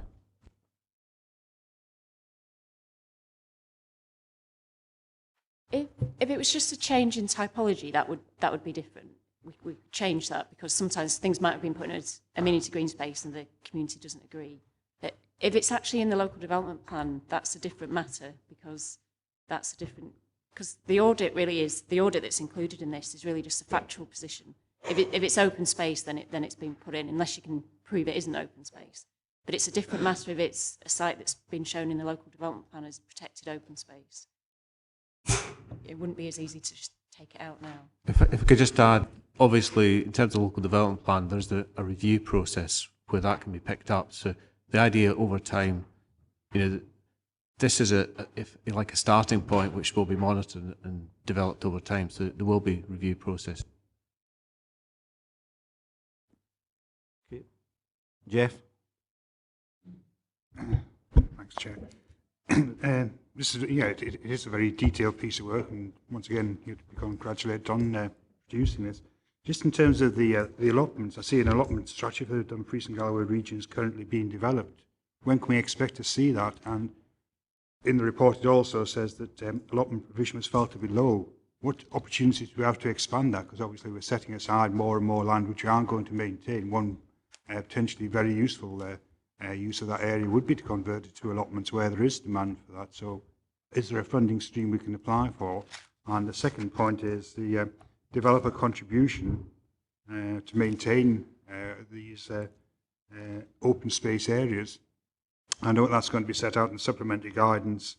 How detailed will that actually be in terms of what a developer is expected to put into maintenance of open spaces? If I can deal with the second one, the council has already got supplementary guidance to the local plan in terms of open space requirements for development, and I think that needs to be updated.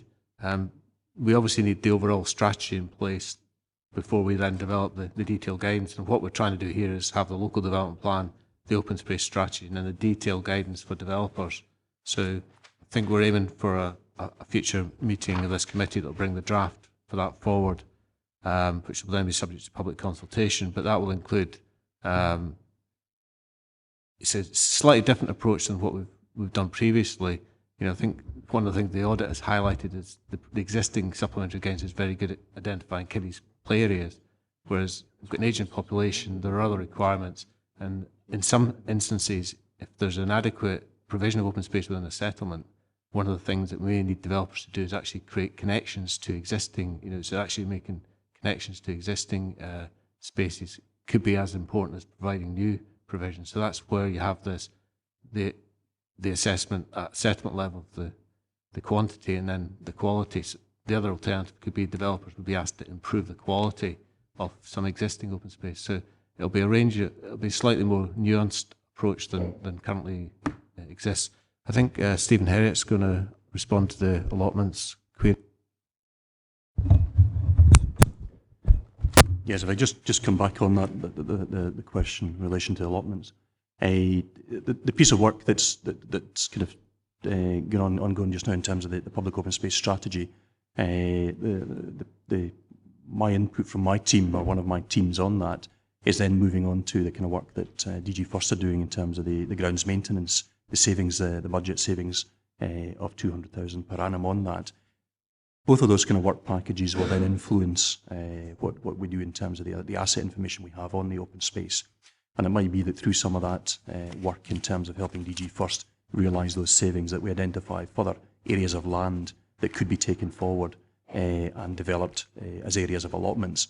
And I know particularly in the west of the region we've had representation recently from an individual that would be willing to kind of help us in that respect in identifying land in the ownership of the council that would be appropriate for use as allotments.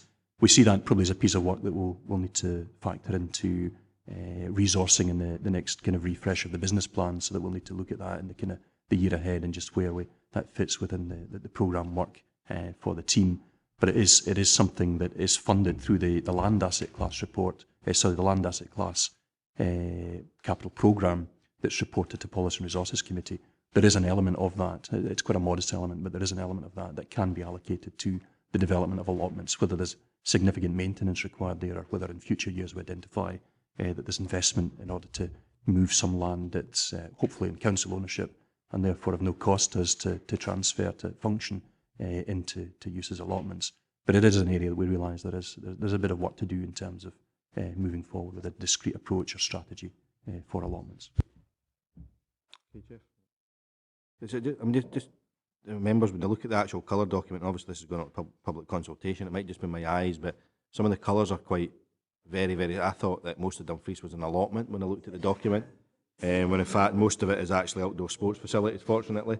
I just think maybe look at that before it goes out to public consultation, so we can, as I say, it might just be my eyes, but it could be a lot of people with eyesight like mine as well, so it might be important to clarify that before it goes out to consultation. Any other questions on the Ian?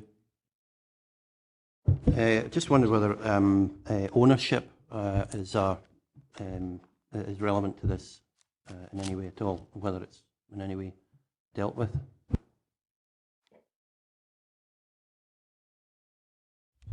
Really what we're required to do is have an audit of publicly usable open space. So we wouldn't necessarily have the land ownership in every case, because obviously there's a huge amount of land that's been looked at across the region. Okay, any other questions? Okay, can we turn to the recommendations then? Members happy to agree to carry out the public consultation, 2.1, yeah? Okay, and to receive a report back at 2.2, happy to agree that. Okay, thanks very much, and thanks to the team for all the work in developing this. We'll look forward to getting the public feedback in the future. Okay, can we turn to item number 7, please? Okay, this item is the supplementary guidance in relation to surface water drainage and sustainable drainage systems, and also the Whitesands Masterplan. We're required to carry out consultation on these items if we want to make them supplementary guidance as part of the local development plan. Can I ask if there's anything to add to the report? Nothing to add, Chair. Steve Rogers and Andrew Maxwell are here to assist with any questions members may have. Thank you. Okay, I'll open it up to members. Any questions?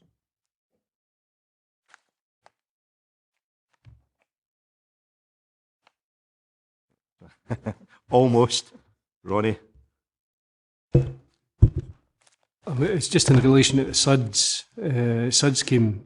You know, I take it that a lot of councillors will have had problems with SUD schemes in their areas and the standard of SUD schemes. And I just wonder whether it's through the planning to incorporate some kind of planning control over which SUDs must be, and they must be made to an adoptable standard.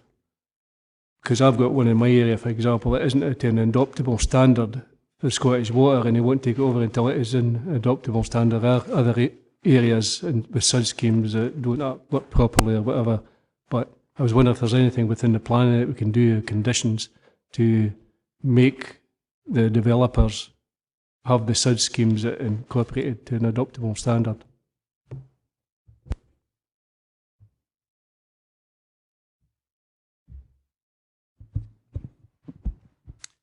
Chair, yeah, there are a few provisions in the draft supplementary guidance that deal with that in relation, first of all, to the development of the design of the drainage scheme.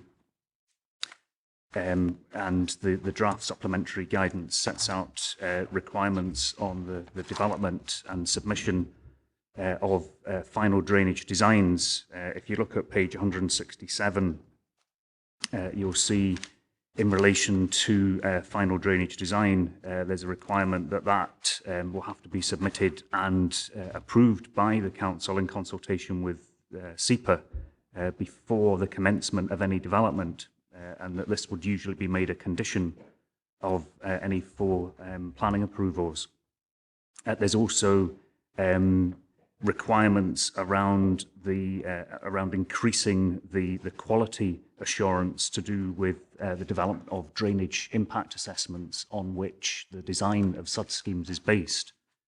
So you'll see again in the draft supplementary guidance in relation to drainage impact assessments, there are requirements on developers now to assure us that, and actually to certify their drainage impact assessments to assure us that they have been carried out by properly competent persons, and that those persons carry with them professional indemnity insurance, for example.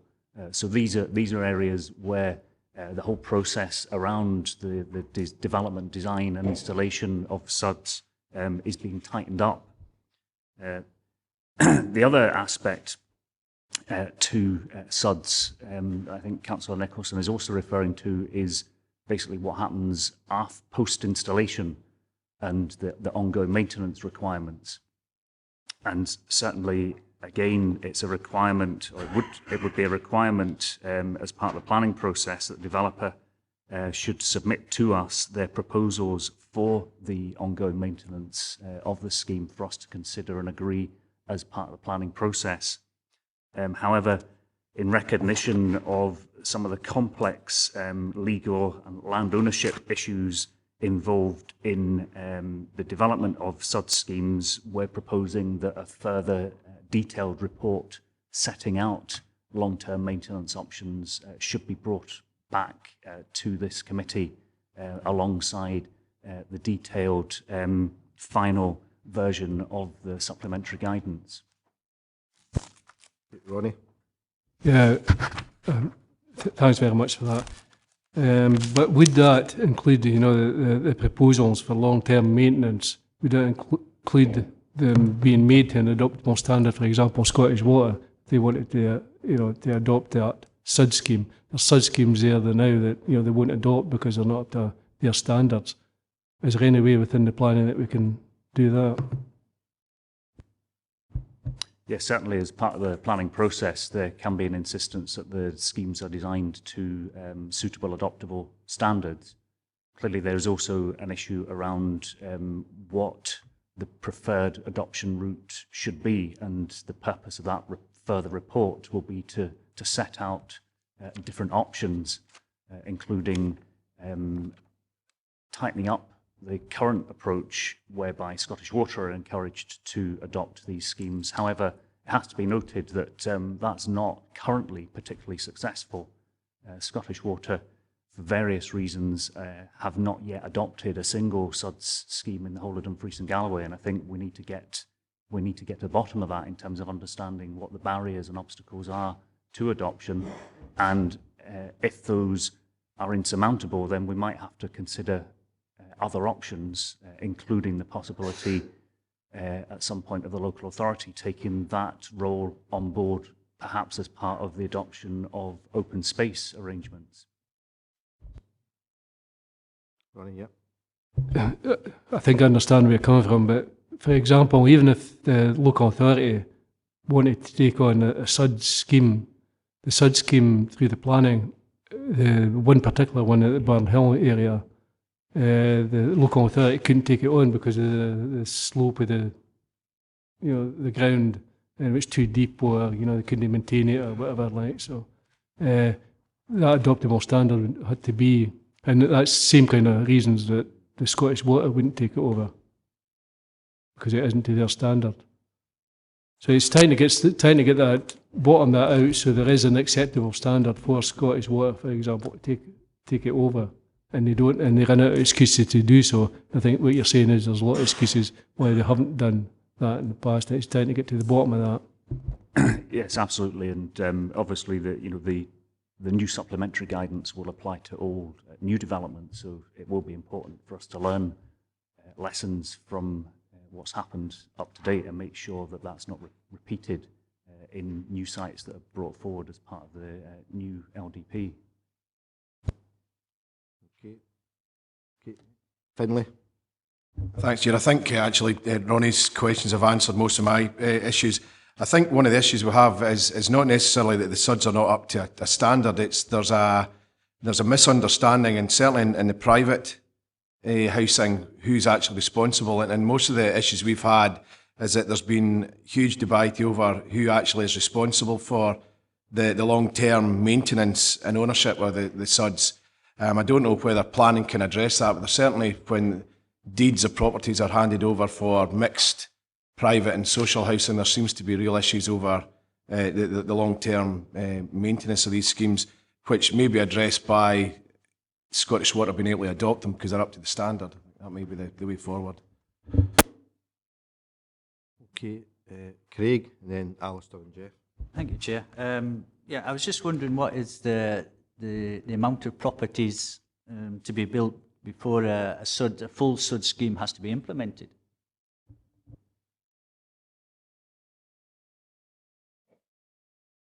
Trick question, is it? Mastermind question here.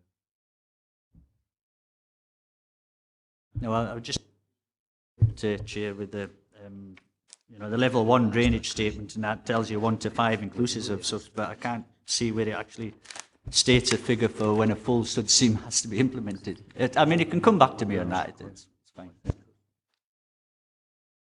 It's essentially it's any scheme of more than an individual single house. So 2 houses plus would require a SUD scheme unless there is an arrangement for coastal drainage. Yeah, but well, okay, I maybe sort of got that wrong, but most of the SUD schemes that we tend to think about are the big ponds, the drainage ponds which go in for the bigger developments and such. And I just wondered if there was, what the figure was to change it from either a single or if it was a 2-property scheme, which wouldn't require a full pond-based SUD system then. But the bigger developments were, so just what that turning point is to where it, what goes from the smaller drainage statements as you have here, which an architect can put forward before it has to go to a full engineered SUD pond.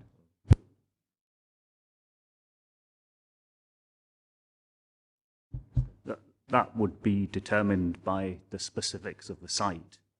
And I think the approach that is set out in the supplementary guidance identifies different levels of investigation and report that are required depending on the scale of the site. So a level 1 drainage statement would be required in relation to developments of 1 to 5 houses, for example. So that would be a smaller scale requirement.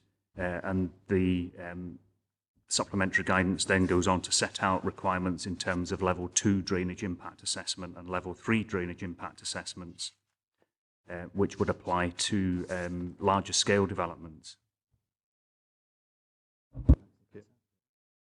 Okay, Alistair. Thanks very much, Chair. I personally will be extremely interested to see the further report that Steve has already alluded to, sir, on detailing the reasons that Scottish Water have not, in fact, adopted or taken responsibility for the future upkeep and maintenance of any such schemes in Dumfries and Galloway, and particularly, Chair, from the perspective as to whether or not that position is reasonable or indeed sustainable at law. I think, and I'm not advocating confrontation for the sake of it, but I think there comes a time when you've got to look meaningfully at whether or not that position is, as I've said, tenable at law.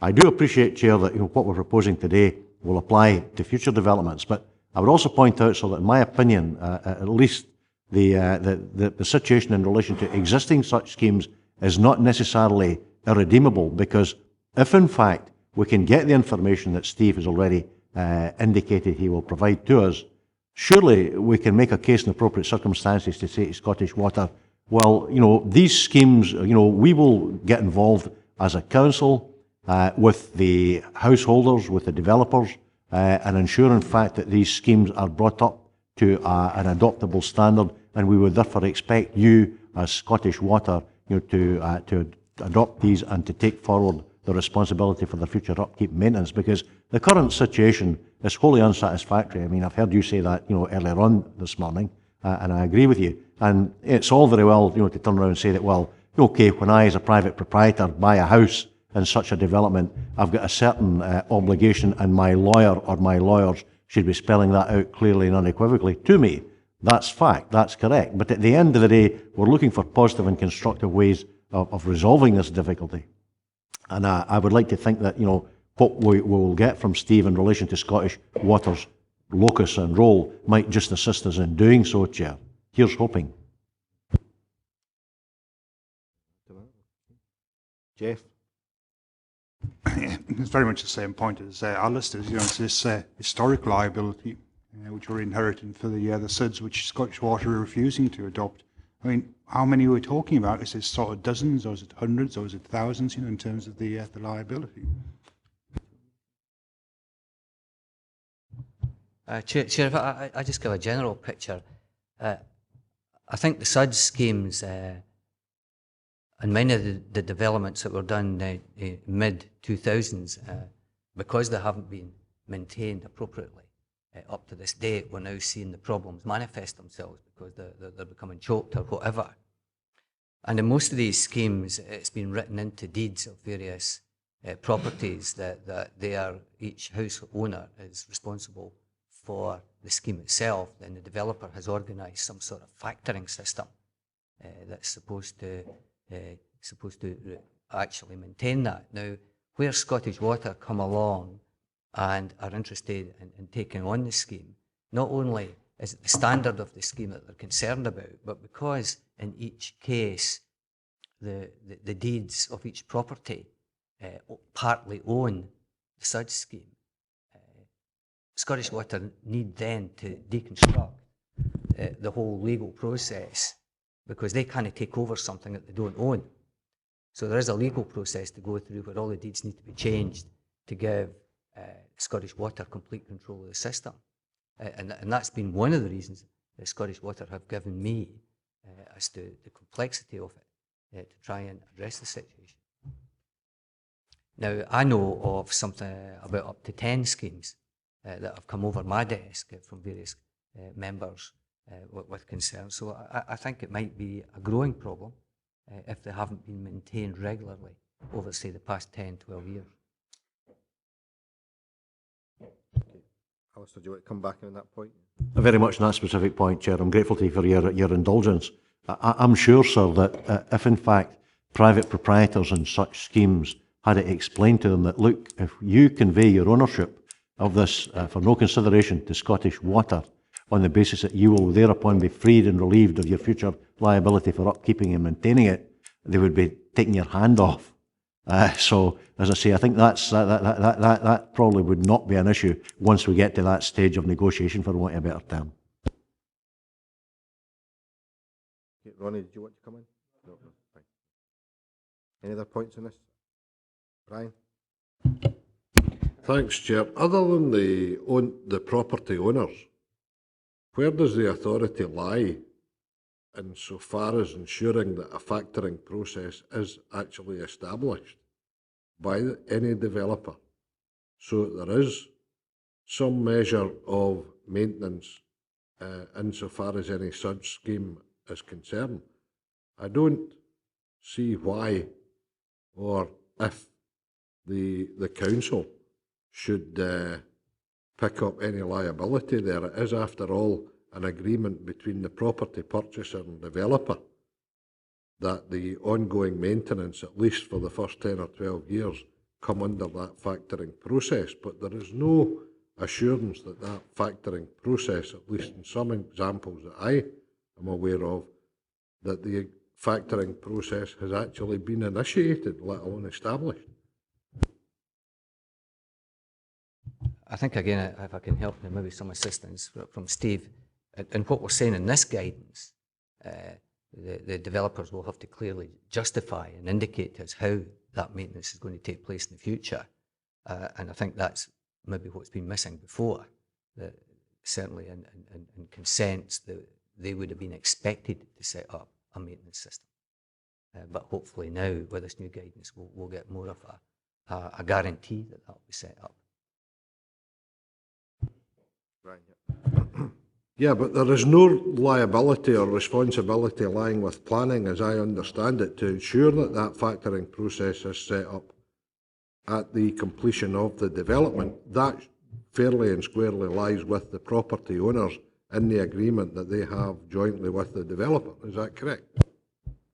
Well, it depends on the individual case, because there may well be planning conditions requiring the local authority to agree to the long-term maintenance arrangements as part of their drainage scheme. So when they submit proposals to us, that may in itself contain proposals for establishing a long-term regime involving recharges to residents, for example. The difficulty arises further down the line, as a number of members have pointed out, with ongoing maintenance issues. If the only control that we have over the situation is through enforcing planning conditions, that then becomes extremely difficult in a situation where all of the land has been conveyed and fragmented to individual householders, because we no longer have a single party to initiate any enforcement proceedings against, for example. Okay, other questions? Okay, can we go to the recommendations? Members happy to agree 2.1? 2.2? Okay, in terms of 2.3, can I just check that the recommendation refers to the report back from the public consultation, but Steve, you mentioned a more detailed report back to members. Yes, Chair. The more detailed report back is referred to in the covering item, but it could also be captured in that recommendation. Helpful to do that. Just members happy to do that, to encapsulate that in the recommendations. In fact, it's a more detailed book. My reading of the recommendation is simply a report back on the public consultation, but Steve's always alluded to the far more detailed report back. Members happy to include that. Yeah. Okay, if we can turn to item number 8. Thanks very much, gents. I'm sure you're going to deal with this item as well. This is seeking the authority for the council to undertake work in preparing a master plan for the Marchfield area, but also the adjoining sites which are contained within the local development plan. Can I ask if the Director's got anything he wishes to add to the report? Nothing to add to the report, Chair. Thank you. Okay, can I open this up to members? Jeff?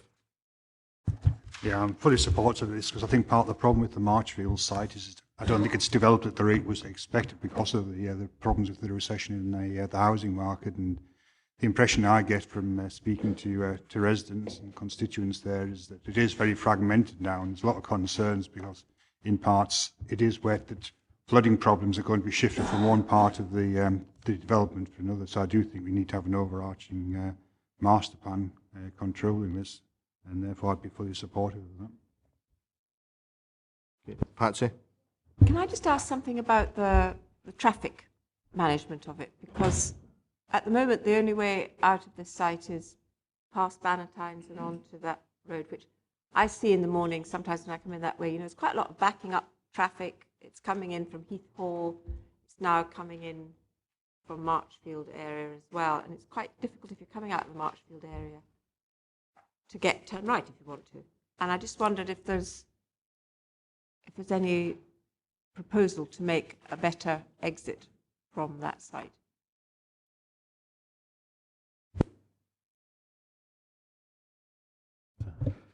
There are proposals to improve that junction, and I think one of the things that this will do will be trying to identify at what trigger point that's required, because the part of the site already has planning permission for 920 units, but it's the bit that runs along the bypass which potentially will add to that junction, which isn't currently in the existing local plan. So once that becomes part of the, if that gets approved through the local development plan process. No, sorry, the junction at Bannantimes, there is a proposal to improve that either through lights or a roundabout. And I think that the traffic modelling would come up with the best option.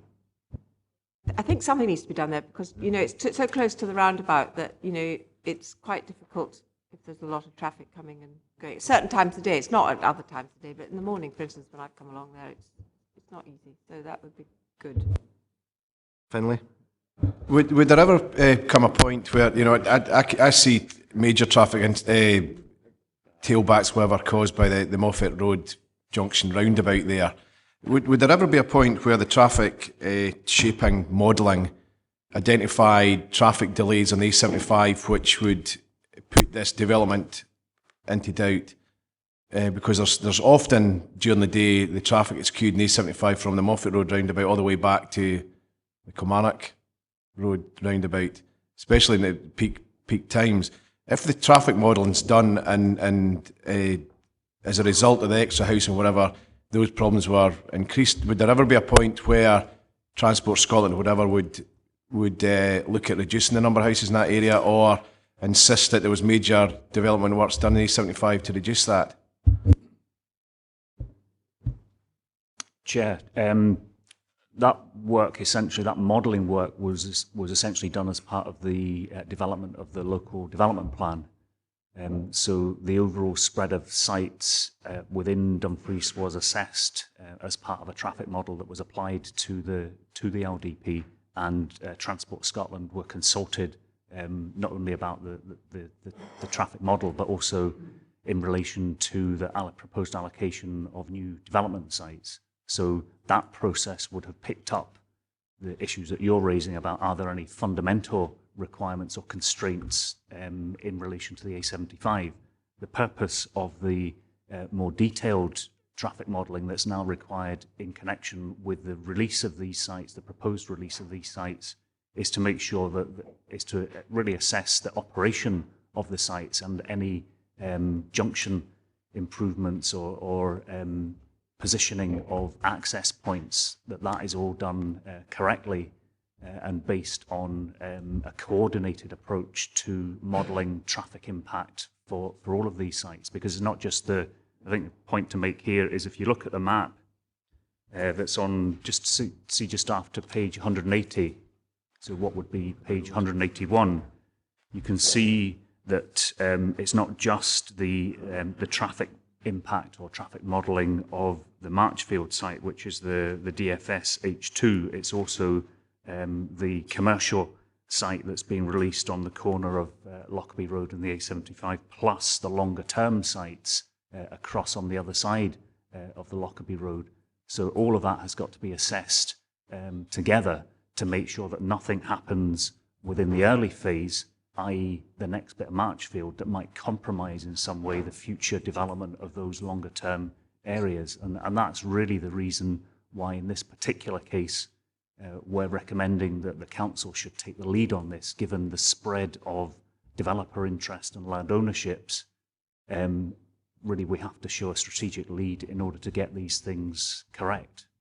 I think that's an important point. We don't want it developed in a sort of ad hoc way because there are so many developers involved and what is a large number of sites, and a very large site in particular.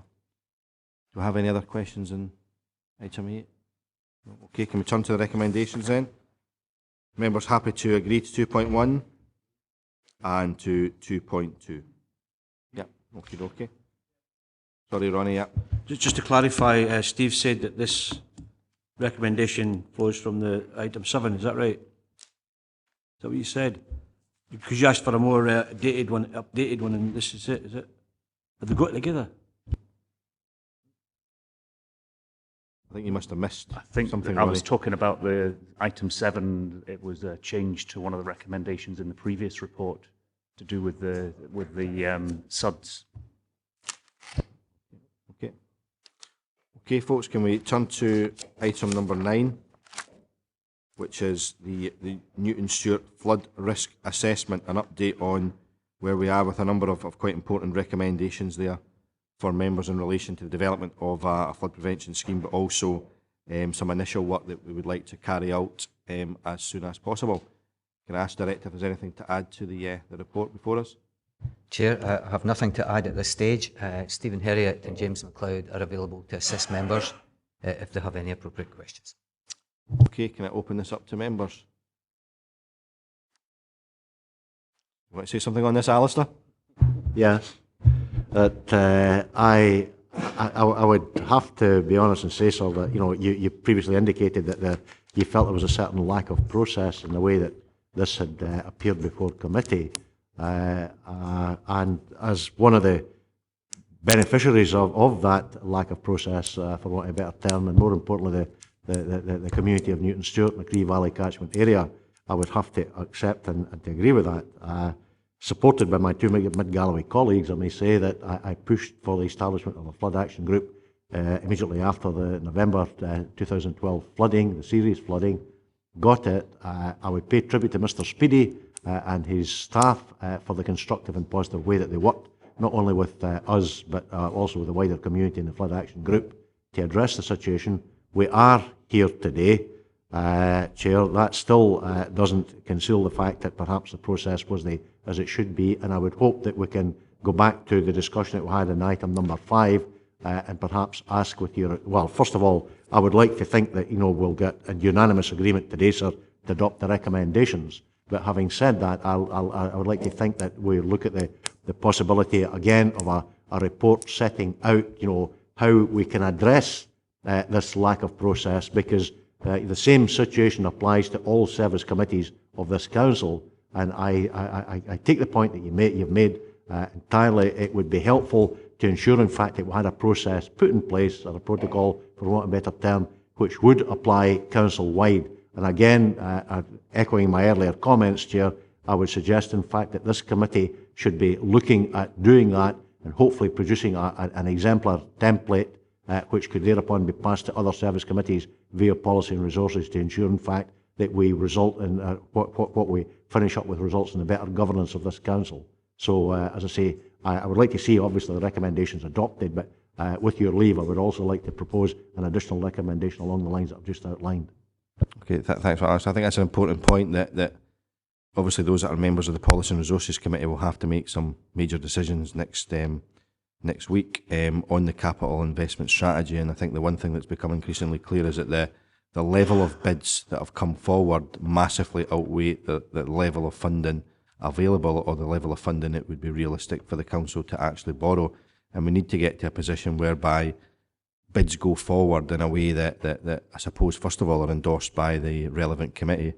And if they're not endorsed by the relevant committee, then there's a process in place to do that. We've effectively scrapped the previous process of actually scoring capital bids, but we didn't really put anything in place to replace that. And it's effectively therefore up to members' judgments. But what we don't want to do is officers spending a great deal of time, if you like, developing bids that go forward that have no realistic chance of ever being taken forward. I don't think this is the case with the Newton Stewart one, and the interesting thing is this is obviously being debated here before it does go to Policy and Resources next week. If members don't wish to take it forward, then obviously it wouldn't be considered by Policy and Resources, but I do know there are a significant number of bids that are in across the council, and it is an across the council problem that frankly I've never seen a committee paper before. And the first members will be aware of those bids will be when they pick up the Policy and Resources papers for next week's meeting, and they'll see all sorts of projects there that didn't know they existed. And the difficult will be we simply don't have the funding to meet every single demand, and it's not entirely clear where every single demand came from. So I think there's a need to look at that as we come to the recommendations. What is the process we wish to follow to make sure that, first of all, the bids that go forward are the priorities of this committee? And I think this one will certainly be an important priority going forward. And also there's a clear process whereby they have to be scrutinised, I think, by a service committee before we get to the stage of asking for funding for those projects. You could have the irony that there will be projects for this committee that we won't even know about, that may get funding next week, for example, because of we haven't given a very clear process as councillors in going forward. I think that's certainly something we should be taking forward as we develop the budget setting process. Any members have any specifics on the actual scheme itself that's been proposed, what we're looking at? I think what's important to consider is that the proposals in the report also go hand in hand with the proposal that was contained, but members may not have noticed in any detail, in the earlier report in relation to the infrastructure asset class. There was a proposal there for a flood pod in Newton Stewart as well, which I think is an important addition, and something I know that certainly the community have been looking for, because we did have the incidents at the end of December with a substantial amount of flooding. It stretched resources considerably. We've seen the effectiveness of the flood pod in Newton Stewart, but also later in the day in Dumfries as well. And I think by having that smaller flood pod in Newton Stewart, more mobile flood pod in Newton Stewart, it allows us to react even quicker. And I think that's something that would be important to the community. I think the proposal in relation to the SEPA scheme, I think, is important as well. We can see in the White Sands, we do receive warnings several hours in advance of any flooding incidents because of that flood warning scheme, and I think actually having that scheme within Newton Stewart as well would be very beneficial to the local community. It's not going to stop the flooding, but it's certainly going to provide people with warning to carry out what preparation work they possibly can in that particular period of time. And obviously, crucially, there is the funding that's being proposed to draw up a more detailed scheme going forward. I think we're realistic that is some way off, because that will be subject to Scottish Government funding, like every flood prevention scheme. And we don't actually know beyond this year whether there will even be Scottish Government funding. There's the £42 million set aside for this financial year, but no decisions have been made as to whether there will be additional funding beyond this financial year for flood prevention schemes. Obviously, discussions have to take place between the Scottish Government and COSLA to determine how that money may be allocated. In the past, it's actually been allocated to individual local authorities, which I think is the wrong process. I think it's important to have a central fund that local authorities can bid in for, and hopefully that will be the outcome as we go forward. But we simply don't know beyond this year. The White Sands Flood Prevention Scheme application is in. It may or may not be awarded funding for this year, but in terms of future schemes, then we have to await to see whether there will actually be a fund available, never mind whether we're actually going to benefit from that fund if we decide as a council not to effectively fund the whole scheme ourselves, which is obviously probably not something that's realistic in the current climate. I don't know if any members got any other additional questions, or you wish to just go straight to the recommendations. Sorry, Ronnie. Yeah. It's on the recommendations. If you read 2.2, being asked to give 25,000 for a detailed study, and then if you look at 2.4, there's a capital bid for 3.4 to the policy and resources. One would have thought you'd got the study first and then put a price on it. You know, it just seems doesn't flow. Yeah, I mean, it doesn't. I'm trying to avoid it flowing, I think, is the point, Ronnie. But yeah, I mean, that's a valid point. One of the things is that when you put a bid into the Scottish Government for funding, they ask you to have ticked certain number of boxes in relation to designs, etc., before you can actually put that bid in. So I mean, it's a valid point, but I think what we're giving officers permission to do is to start the process in terms of there's already, if you look at the report, been quite a lot of work done on this, and James and Stephen might want to outline some of that in a second. But you know, I don't think we're basically saying that the money would be wasted. I think it's about developing a scheme to the extent that if there is monies available from the Scottish Government, we've got a scheme ready to go and be applied for, I think. You want to add to that? Thank you, Chair. Just pick up on that. The work that we did identified some possible quick fix or quick wins. I think we identified in the report, and the 25,000 would be to take that forward. So last year we did some repair works to the walls. We rebuilt some sections that were damaged. We've installed or made provision for the installation of floodgates in a couple of accesses to the river, that these can be installed during a flood event. The 25,000 would allow us to progress more detail on that level of work, and may actually offer a better level of protection for a small sum of money. So the potential to raise the Sparling Bridge would be something we would look at under that 25,000, and likewise some minor improvements to walling works. But it wouldn't be a sort of full flood protection scheme. So that's really where the 25,000 is pitched at. So we may be able to get some quick wins, if you like, in terms of initial measures, I think, from that funding. No, £25,000 worth, I think, was the answer. But there may be some initial work that could be done to mitigate against the worst extent of the flooding, or some of the worst extent. I mean, I think it's important to point out it's also not a scheme that's been proposed here that's about a 1 in 200 year flood either. It's about a 1 in 10 year flood as well. So it will not prevent every single flood. Yeah. Okay. Any other questions? We'll turn to the recommendations. Okay. Happy to agree the recommendations are set out in the report. Okay. And in terms of, do we want to add an additional recommendation in relation to the capital development of the capital budget in the back of what Alistair's saying there about the process as well? About we effectively were recommended to Policy and Resources to develop a process whereby there's clear scrutiny of proposals coming forward. And yeah, okay. Okay. Thanks very much for that, gents. Okay, can we turn to item number 10? Okay, this item is on the scheme of delegation to officers as a result of the new legislation introduced in 2013 on high hedges. Can I ask the Director if he wishes to add anything to the report? Nothing to add to the report, Chair. David Sutty and Steve Rogers will assist members with questions. Thank you. Okay, can I open it up to members? Alistair and then Patsy. Thanks very much indeed, sir.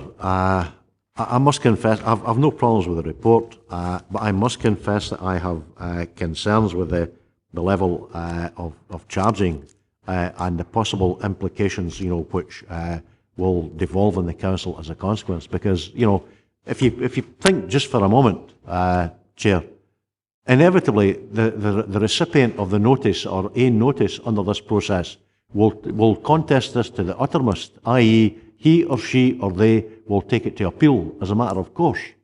And there are no two doubts about, and that in my mind, that will have financial implications for the council. Equally, Chair, I would put it to you that, the person, who's got the notice served and has had to pay the £450 or £500 as a consequence, likewise, if the finding by the council does not go in their favour, will also have no compunction in pushing it through to an appeal. So I think, let's be realistic, from the outset, and in my view, what's inevitably going to happen here is that either party will appeal this, and the council at the end of the day will have to do what may be a significant amount of work. And I would like to think that, if possible, we should be charging on a time and line basis for this, because this is new legislation, and as I've heard you say yourself, why should we be subsidising that with a scale of charges which is not sufficiently meaningful, Chair? I'd be interested as always to hear what colleagues have to say. I think it's a valid point. The difficult we've got, I suppose, is we don't know yet, but I think certainly I've been approached by members of the public complaining they think the fee's too high, and then when you explain, well, actually, this is about enforcing this legislation, the council don't have resources in order to subsidise this, therefore we've got to try to set a fee that actually meets our costs, and I think that's important, but we won't know, I suppose, until a year ahead as to whether or not that's even been successful or not, and it's obviously based on the work the department's done in speaking to local authorities south of the border and also other local authorities in Scotland, but it is new legislation. We simply don't know at this stage whether or not that fee is going to be sufficient to meet the additional pressures on the department. Patsy, do you want to? My view exactly. I really do not think we should be setting up a scheme whereby we subsidise it. I mean, we have to, I don't think we make a profit, don't have a problem with that, but we do need to cover our costs. I think it's absolutely fundamental, and we have to put something in place, whether it's a time and line thing, I don't know. But I mean, to start off saying that, even a 500 application fee is unlikely to result in full cost recovery, and we're going to set it at 450. I mean, it's ridiculous. So I think, as I would say, as a committee here, we cannot endorse a fee that does not cover the cost, and I would be unhappy to do that. Because the challenge is we wouldn't know what the costs are until we start. Well, if a time and line, I mean, if you do it by, it just costs you so much. I don't know how, but I think that's what we've got to get officers to do. We've got to be realistic, or we just do it for 2 months, not a year, because the initial year is going to be the busy one, let's face it.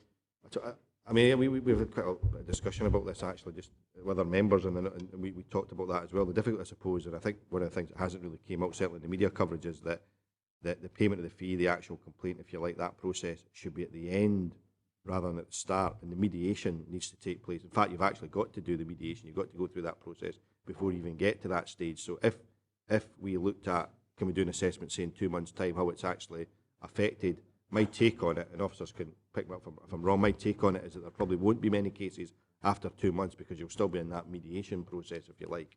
there won't be too many. I could be wrong, but you won't be too many complaints. But say 6, 7, 8 months down the line, you may have a whole barrage of applications because the mediation process hasn't worked. You've got to go through that mediation first before you basically put in that complaint and pay your £450. And that'll be several months down the line, I'd imagine, rather than on day one. You won't be able to put in a complaint day one. Here's your £450. I'm going to complain about my neighbour's hedge, because you have to go through a process before you get to that stage. And I think one of the things that we need to emphasise as a council to the public is there will be a mediation service available. It will put pressure on the council providing that before you even get to the stage of making that formal complaint. But I agree entirely in terms of we can't subsidise it, but it's how you actually then, when do you assess what the figure should be? Chair, sorry, I mean, if you'd put in a mediation thing, that's absolutely fine, I have no problem, but that's got a cost attached to it as well. You know, it doesn't come for nothing, it's taking up officers' time, you know, quite a lot of time, I would think. And I think we do have to find a way of realistically not finding that the council is left subsidising it, because I don't think that is appropriate, especially not this time. So we need to find a way around it, I'm afraid. Yeah, I've just been reading 3.5 again. It's regarding the right of appeal to Scottish ministers. It says the party served with the notice may appeal, and in cases where the decision was to take no action against the owner of the hedge, the applicant has the right to appeal. I take it that's just appealing the decision that the council's made to take no action. Therefore, the council then has to then take action, which can then be appealed again. If that's the case, if there's 2 appeals, you should be charging every person that appeals the £450 if it's got to go to Scottish ministers each time. I just want to clarify, is that my reading of the legislation, or that part of the legislation?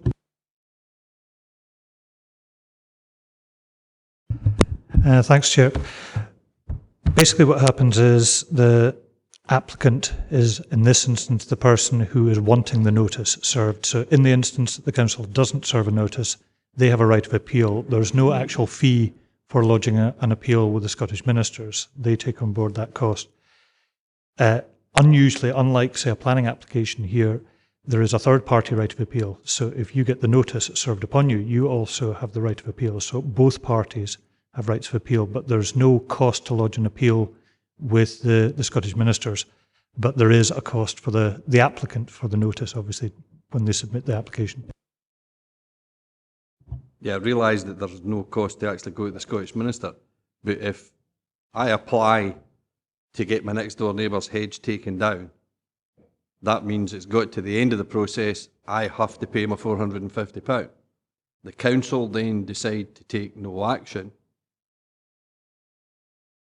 He appeals to Scottish ministers, and the Scottish minister will decide, or the Scottish ministers will then decide whether action is taken, or whether action should be taken. If that action is then taken, and the council serve a notice, and the person that owns the hedge appeals, that goes to Scottish ministers. It doesn't cost him anything, but he's getting an appeal for nothing, and the council are having to do more work. So every time there's an appeal, the person making the appeal should have to pay the £450, or every person that then, subsequent to the initial £450, should have to pay again, because the council's going to have to do more work. There is only one right of appeal. So, for example, if the Scottish ministers took the view that a notice should be issued, then they're taking that decision. There's no further right of appeal. Yeah, so if we don't issue a notice, the minister says, yes, you'll issue a notice, the person who the notice has been issued against can't appeal. So there is only, in certain circumstances, there is only one right of appeal. Yeah, that's okay.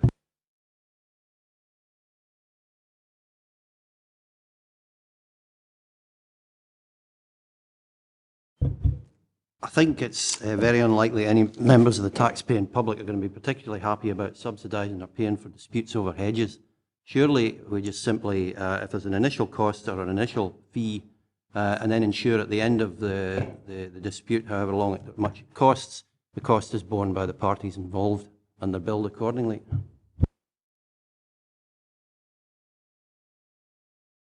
Practical that would be, open up to us. I mean, is that practical possibility. I mean, Yeah, Chair, can we maybe just address some of the comments that members have raised? And I kind of recognise fully the steer that you're giving us here in terms of cost recovery.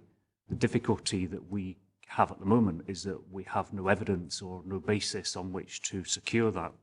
And what we were suggesting in the report is that we would monitor the situation and review and adjust the fee accordingly. And what you've said quite clearly is that adjustment should be with a view to achieving full cost recovery. So now that we've got that clear steer from the committee, we can make sure that we do that with the first set of cases that we receive, with a view to actually reviewing the fee so that we've got a better understanding of whether it is meeting our costs or whether we're going to actually need to increase it to ensure that there is cost recovery. There is only one opportunity to levy a fee, and that's right at the start of the formal process.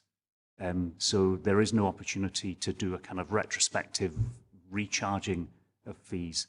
We're going to have to adjust the kind of one-time only fee to make sure that we capture all the cost up front, but we need to develop an evidence base, first of all, on which to do that, because certainly the guidance from Scottish Government is quite clear that we're entitled to recover what it refers to as our reasonable costs in processing the application. So we've got to establish what those are. We're suggesting the £450 as an interim, really based on looking at practice down in England, where they've had this legislation in place for some time, and where in fact the charging policies seem to vary quite widely, from as little as £150 right the way up to kind of £600–700.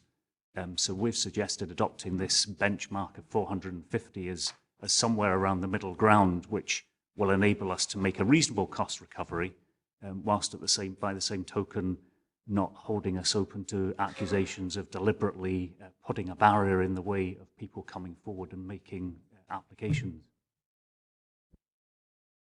In fact, we couldn't do that, is the answer. So, what I think the clear steer from members is we want to be in a position whereby when we do review this charge, if we agree it today, then it's on the basis of recuperating basically our full costs. Yeah. Okay, Alistair. Agree entirely, sir. You know, I use the term, and Councillor Gilroy picked up. You know, it should be time in line, as far as I'm concerned, because at the end of the day, you know, and I would hope that Steve's I appreciate entirely the rationale, indeed the wisdom of what he's saying, but I would think, you know, the evidence base should be based on a time in line, you know, a time in line basis, and that way you get as accurate a cost, got a rechargeable cost as you can. Jim. Yeah, I totally agree, but that would be for the review. We're being asked to set what we think as of April the 1st we're going to have to charge for this. I agree that we should then look, when these are going through the process, that we'll look at how much they are actually costing so as we can review, but we need to decide today what the cost is going to be from April the 1st. We can't, by what has been said by the officers, we'll have a one time only to charge the fee, and that's right at the beginning of the process.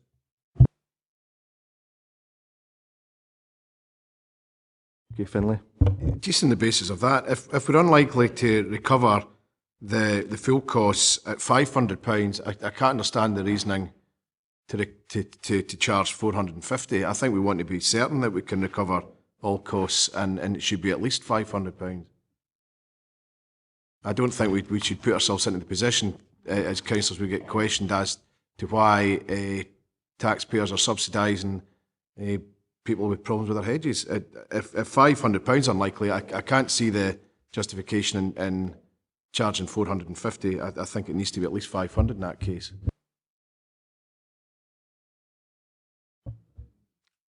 Ronnie, do you want to? Yeah, I don't know where this £500 come from. A guesstimate. Is that an accurate figure in there? And the £450, how accurate is that? I think the thing is that this is initial cost, and whether we like it or not, we're in a position where we don't actually know the cost, and each individual case will have its own individual costs, so some might be more than others. We talked about you know, the other burdens. Do we then take into the burden, you know, the community safety officers through the mediation for example. Whereas, to my, you know, in my knowledge of certain issues within my area, you'll have neighbour disputes going on for years, and you have mediation already there. And some might see this as a, you know, a way to get their neighbour, but does that mean we charge for all the mediation beforehand? Or, so I think there's a lot of variables in there, and I think, you know, the £450 is a guesstimate again, as well as the £500. So we don't know what individual costs. I think the only way we can do this is do the £450 for maybe 6 months to make sure the process has been gone through, and then review that after that for the actual costs, and then look the committee to then, on an evidence based after that, to review the costs. I think in planning we actually just charge a standard cost, don't we? So you know, in every plan is different. So, but we actually just charge one cost for it. So whether it's, even though there are different cases, so this, I can't see this being any different. Right, okay, well, I agree with Ronnie insofar as I think we should go on and just put a charge down, but I think on the report we've got in front of us, which specifically says that £500 is unlikely to result in a full recovery, I think for us to start charging 450 sends out a completely the wrong message to taxpayers out there. We're in straitened times. We should be charging what it costs, and if £500 is the nearest we can get to it, I would propose that we put £500 in. Should we find that you can do it for 450, we'll reduce it. There's nothing wrong in that, no problem. I don't think we set out here to make a profit, but although I wouldn't mind making a profit, but we can't do that. So you know, but I think we need to be realistic about this. We cannot subsidise it. We mustn't be seen to be subsidising. It's private war, you know, and we shouldn't be subsidising that. So I would propose that we charge £500, review it whenever you think is appropriate, 6 months, 8 months, a year, I don't know, and then we can assess whether that is a realistic fee or not. And that would be my proposal. Okay, so I don't know if you want to come back on the basis for the 500 and 450 figure. It might help make a decision. At the end of the day, the level of fee is a matter for members. If members are comfortable with a level of £500, then that's fine.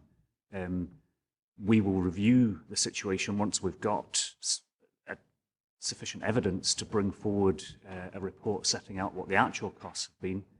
I would suggest that we have to allow time for a number of these to go right the way through the whole appeal process. So I think we would bring forward a report when there is sufficient evidence, rather than committing to coming back in 3 months or 6 months if there haven't been sufficient cases come forward. The other thing just to point out is that experience down south seems to point towards something like 90% of inquiries actually fall away as a result of the requirement to go through some form of mediation process. So only 10% of those inquiries will actually ever become a formal request to the council. So hopefully most people will end up paying nothing to have this issue resolved for them, potentially through the route of a mediation service, which the council already offers through its community and customer services department. I suppose technically the biggest cost could actually be could actually be the mediation service, which we don't charge for, obviously, as opposed to the actual £500, £450, whatever that figure may be. The actual cost of the council may be the mediation if most cases are either dealt with there or people are effectively put off because they have to go through a mediation service. So, and we don't charge for that at the moment, the same way we don't charge for it in relation to antisocial behaviour, neighbour disputes, etc. Do we have any other points, Ronnie? And then, yeah, I hear what's being said.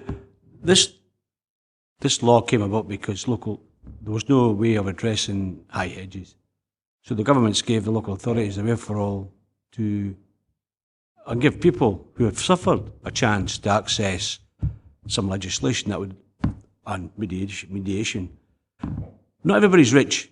And I feel if 450 is where we're pitching it at to start with, that's where we should start. I'm making the opposite argument what Patsy is saying. if somebody lives, an old person or whatever, in Lalandi, can I say that in front of, there's no gardeners here, is there?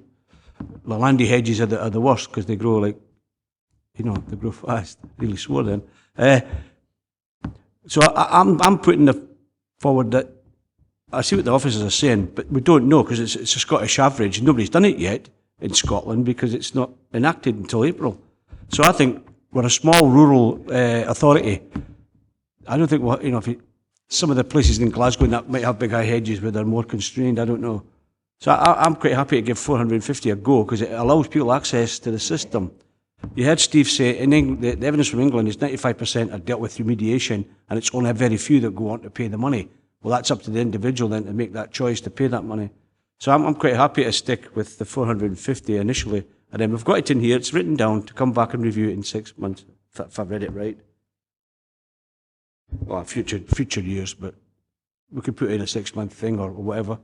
So I would go with the recommendation in this case. If it becomes clear at a relatively early stage that the fee is not going to be sufficient to recuperate our costs, you would bring a report that would say that basically, you know, if it becomes clear after 6 months that actually the 450 figure is just not even scratching the surface of the cost to the council, you'd bring a report to say that basically. Would that be the case? Chair, yes. I mean, having heard the will of the committee members this morning, then that's given us a very clear steer that there is an expectation that we should move to full cost recovery as quickly as possible. So we would bring a report forward on that basis. Finlay? I would like to second Patsy's motion that we set it at £500 and review it later. I would like to think that as a council we'd be better seen to drop the price than to raise it in the future. And as for keeping the price low for people with lower incomes, I think there's better ways for us to support the lower income families than subsidising them through disputes with hedges, to be honest.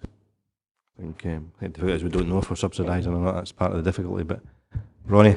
Yeah, well, we either subsidise the private landowners or we subsidise some of the less paid people. But I'll put an amendment up that we go with the recommendations and we start off at 450 with a review.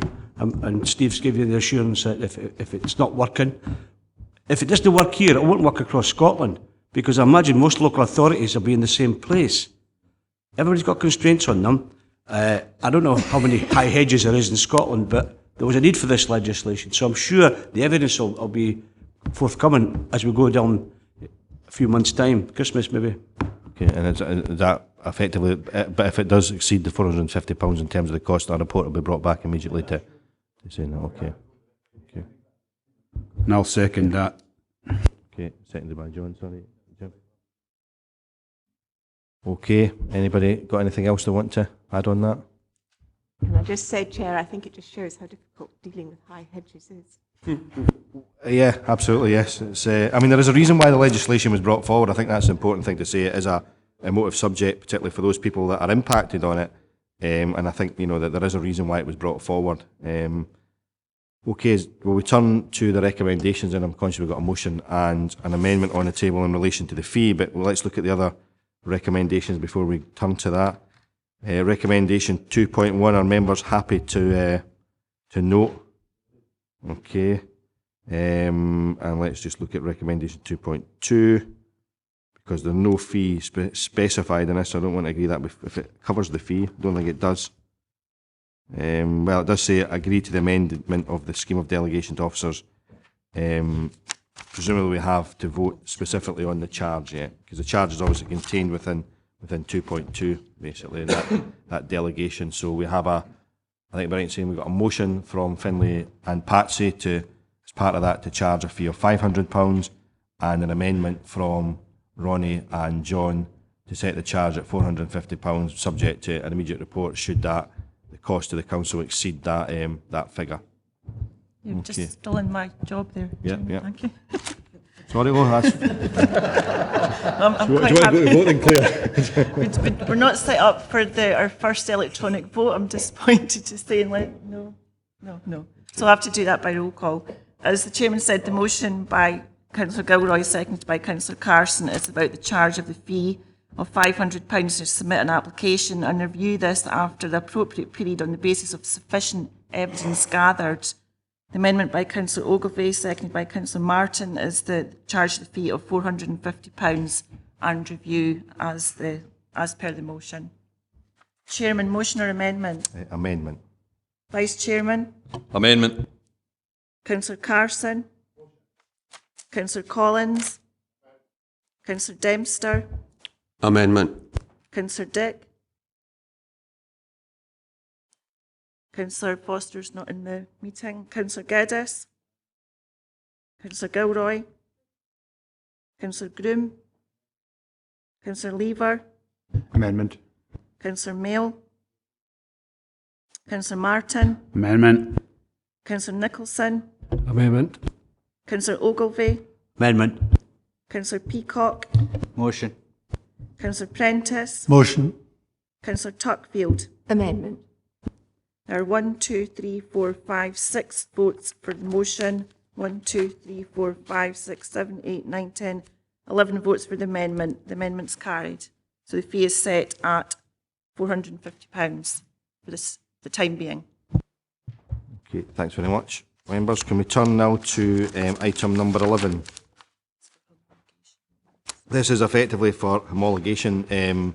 We took a decision as the Chair and the Vice Chair to agree the response on the basis of the closing date for the response was the 27th of February 2014, and this committee wasn't meeting until the 11th of March. Unfortunately, the consultation didn't actually appear until late in December, so it wasn't possible to get that on the agenda for the January meeting. Jim, do you want to raise any points? Thanks, Chair. Just an observation, if you like, and I appreciate that it's been sent away. Just my view on it, I would be happy just to share that with members. If you see the background, you will see that the Council managed to draw £8.15 million down on a bond on that open cast site at Kirkconnell. And I have paid tribute before, and I'll do it again, to the work that the staff did in the Council to get such a great resolution to drawing that bond down. But I think the unfortunate element of it was that the cost of restoring the site was £18 or £19 million. And as a consequence of that, we've had to get some compromise with the landowner, with Hargreaves and with the Council. So there will be a landscape impact up in the Kirkconnell area for a long, long time. And it's because nobody got a grip on how much a waste spoil was being stored by ATH. And that brings me to the consultation, if you like. If you look at the response to question 4, it says planning authorities need to have a best guess phasing at restoration scheme produced. Now, I don't know that best guess is maybe sufficient, given that we've already seen, in fact, if you watch the media, the damage across the west of Scotland with these abandoned open cast sites is desperate. And we're very lucky that our staff managed to get such a good solution to a problem. But if you then look at the consultation to question 5, it talks about the operators themselves were best placed to know how they're progressing with the development and, I presume, restoration. And that's no helpful, because ATH didn't keep neither the Council, Buccleuch, or anybody else up to speed with the true cost of restoration. It was only when they collapsed that was found out or came to light. And the last thing on consultation question 19, where it talks about a planning condition community liaison committee be set up. It was indeed set up in Kirkconnell, and it worked well in terms of a community benefit from the money that was given direct to the community. But ATH obviously didn't tell the community the important element of what was happening on their site, because there was clearly a damage that was absolutely devastating. It would have been had the Council not stepped in and drawn down this money. So there's a serious matter about how we manage in future open cast coal sites. And there is one coming again in Kirkconnell. We talk about the East Ayrshire coalfield as just a generalisation of where the coal is. It stretches well beyond Sanquhar. There's a potential for other open cast sites to be opened in the future if the extraction of the coal becomes a viable prospect. And I want to be sure, and it's not about any assurances today, but I want to be sure that this Council is clued up and that our staff don't allow the situation to develop in the future that has developed twice now in the past. And again, I'll pay tribute to the staff to the work they did. They weren't aware of what was happening. That was the big problem. But I don't think we can say the same thing twice. We know that there has been a problem in the past, and I certainly wouldn't want to see that repeated, or at least know by anything the council can do to ensure that we monitor accurately what the situation is periodically in all these open cast sites, because obviously it's a changing feature of open cast generally, the way the extraction and restoration is carried out. There is one very good example up there, and now I can show you two bad ones, and I don't want that to continue. Thanks for that, Jim. James, do you want to respond to any of the points there? Or?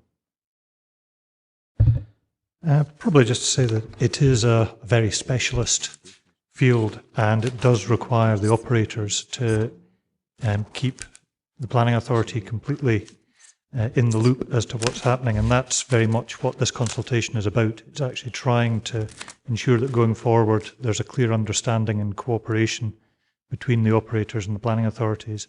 And because it is such a specialised thing, you'll note there's a number of elements about trying to get a central service on this nationally with a resource which understands fully what's going on. We rarely get this. The planning inspectors that have to deal with this sort of thing are also dealing with high hedges and unauthorised windows, you name it, all sorts of things. There is a clear benefit in my mind of pooling resources and having a national resource to deal with this. Do you want to come in? Yeah, it's actually just a point of clarification, Chair, on 3.2, the last sentence. Although there are a very early exploration of potential coal deposits near Canonby and suggesting this is adrift, my understanding is there is also a company looking at open cast. The only one which I've been involved in, admittedly it was some 14 months ago now, was a drift mine, so I'm unaware of there being open cast interest in that area. There certainly has never been a history of open cast. Again, this is really just a consultation from the Scottish Government. These comments were put in there just for general background. It's not as if there's a planning permission being applied for or anything in that area at the moment. That was really just a background section. The important part is the Appendix 1, which is the actual response to the consultation by the Scottish Government. Happy to amalgamate the report. Yeah. No. I'll second that, Ronnie. Okay, thanks. Apparently I'm told it's Greek. My Greek's never been that strong, so. Okay, members, thanks for that. Okay, can we, I don't have any other, I think that's the last item, we don't have any other business. Can I thank members for attendance today and the thorough way you went through the reports. Thank you very much.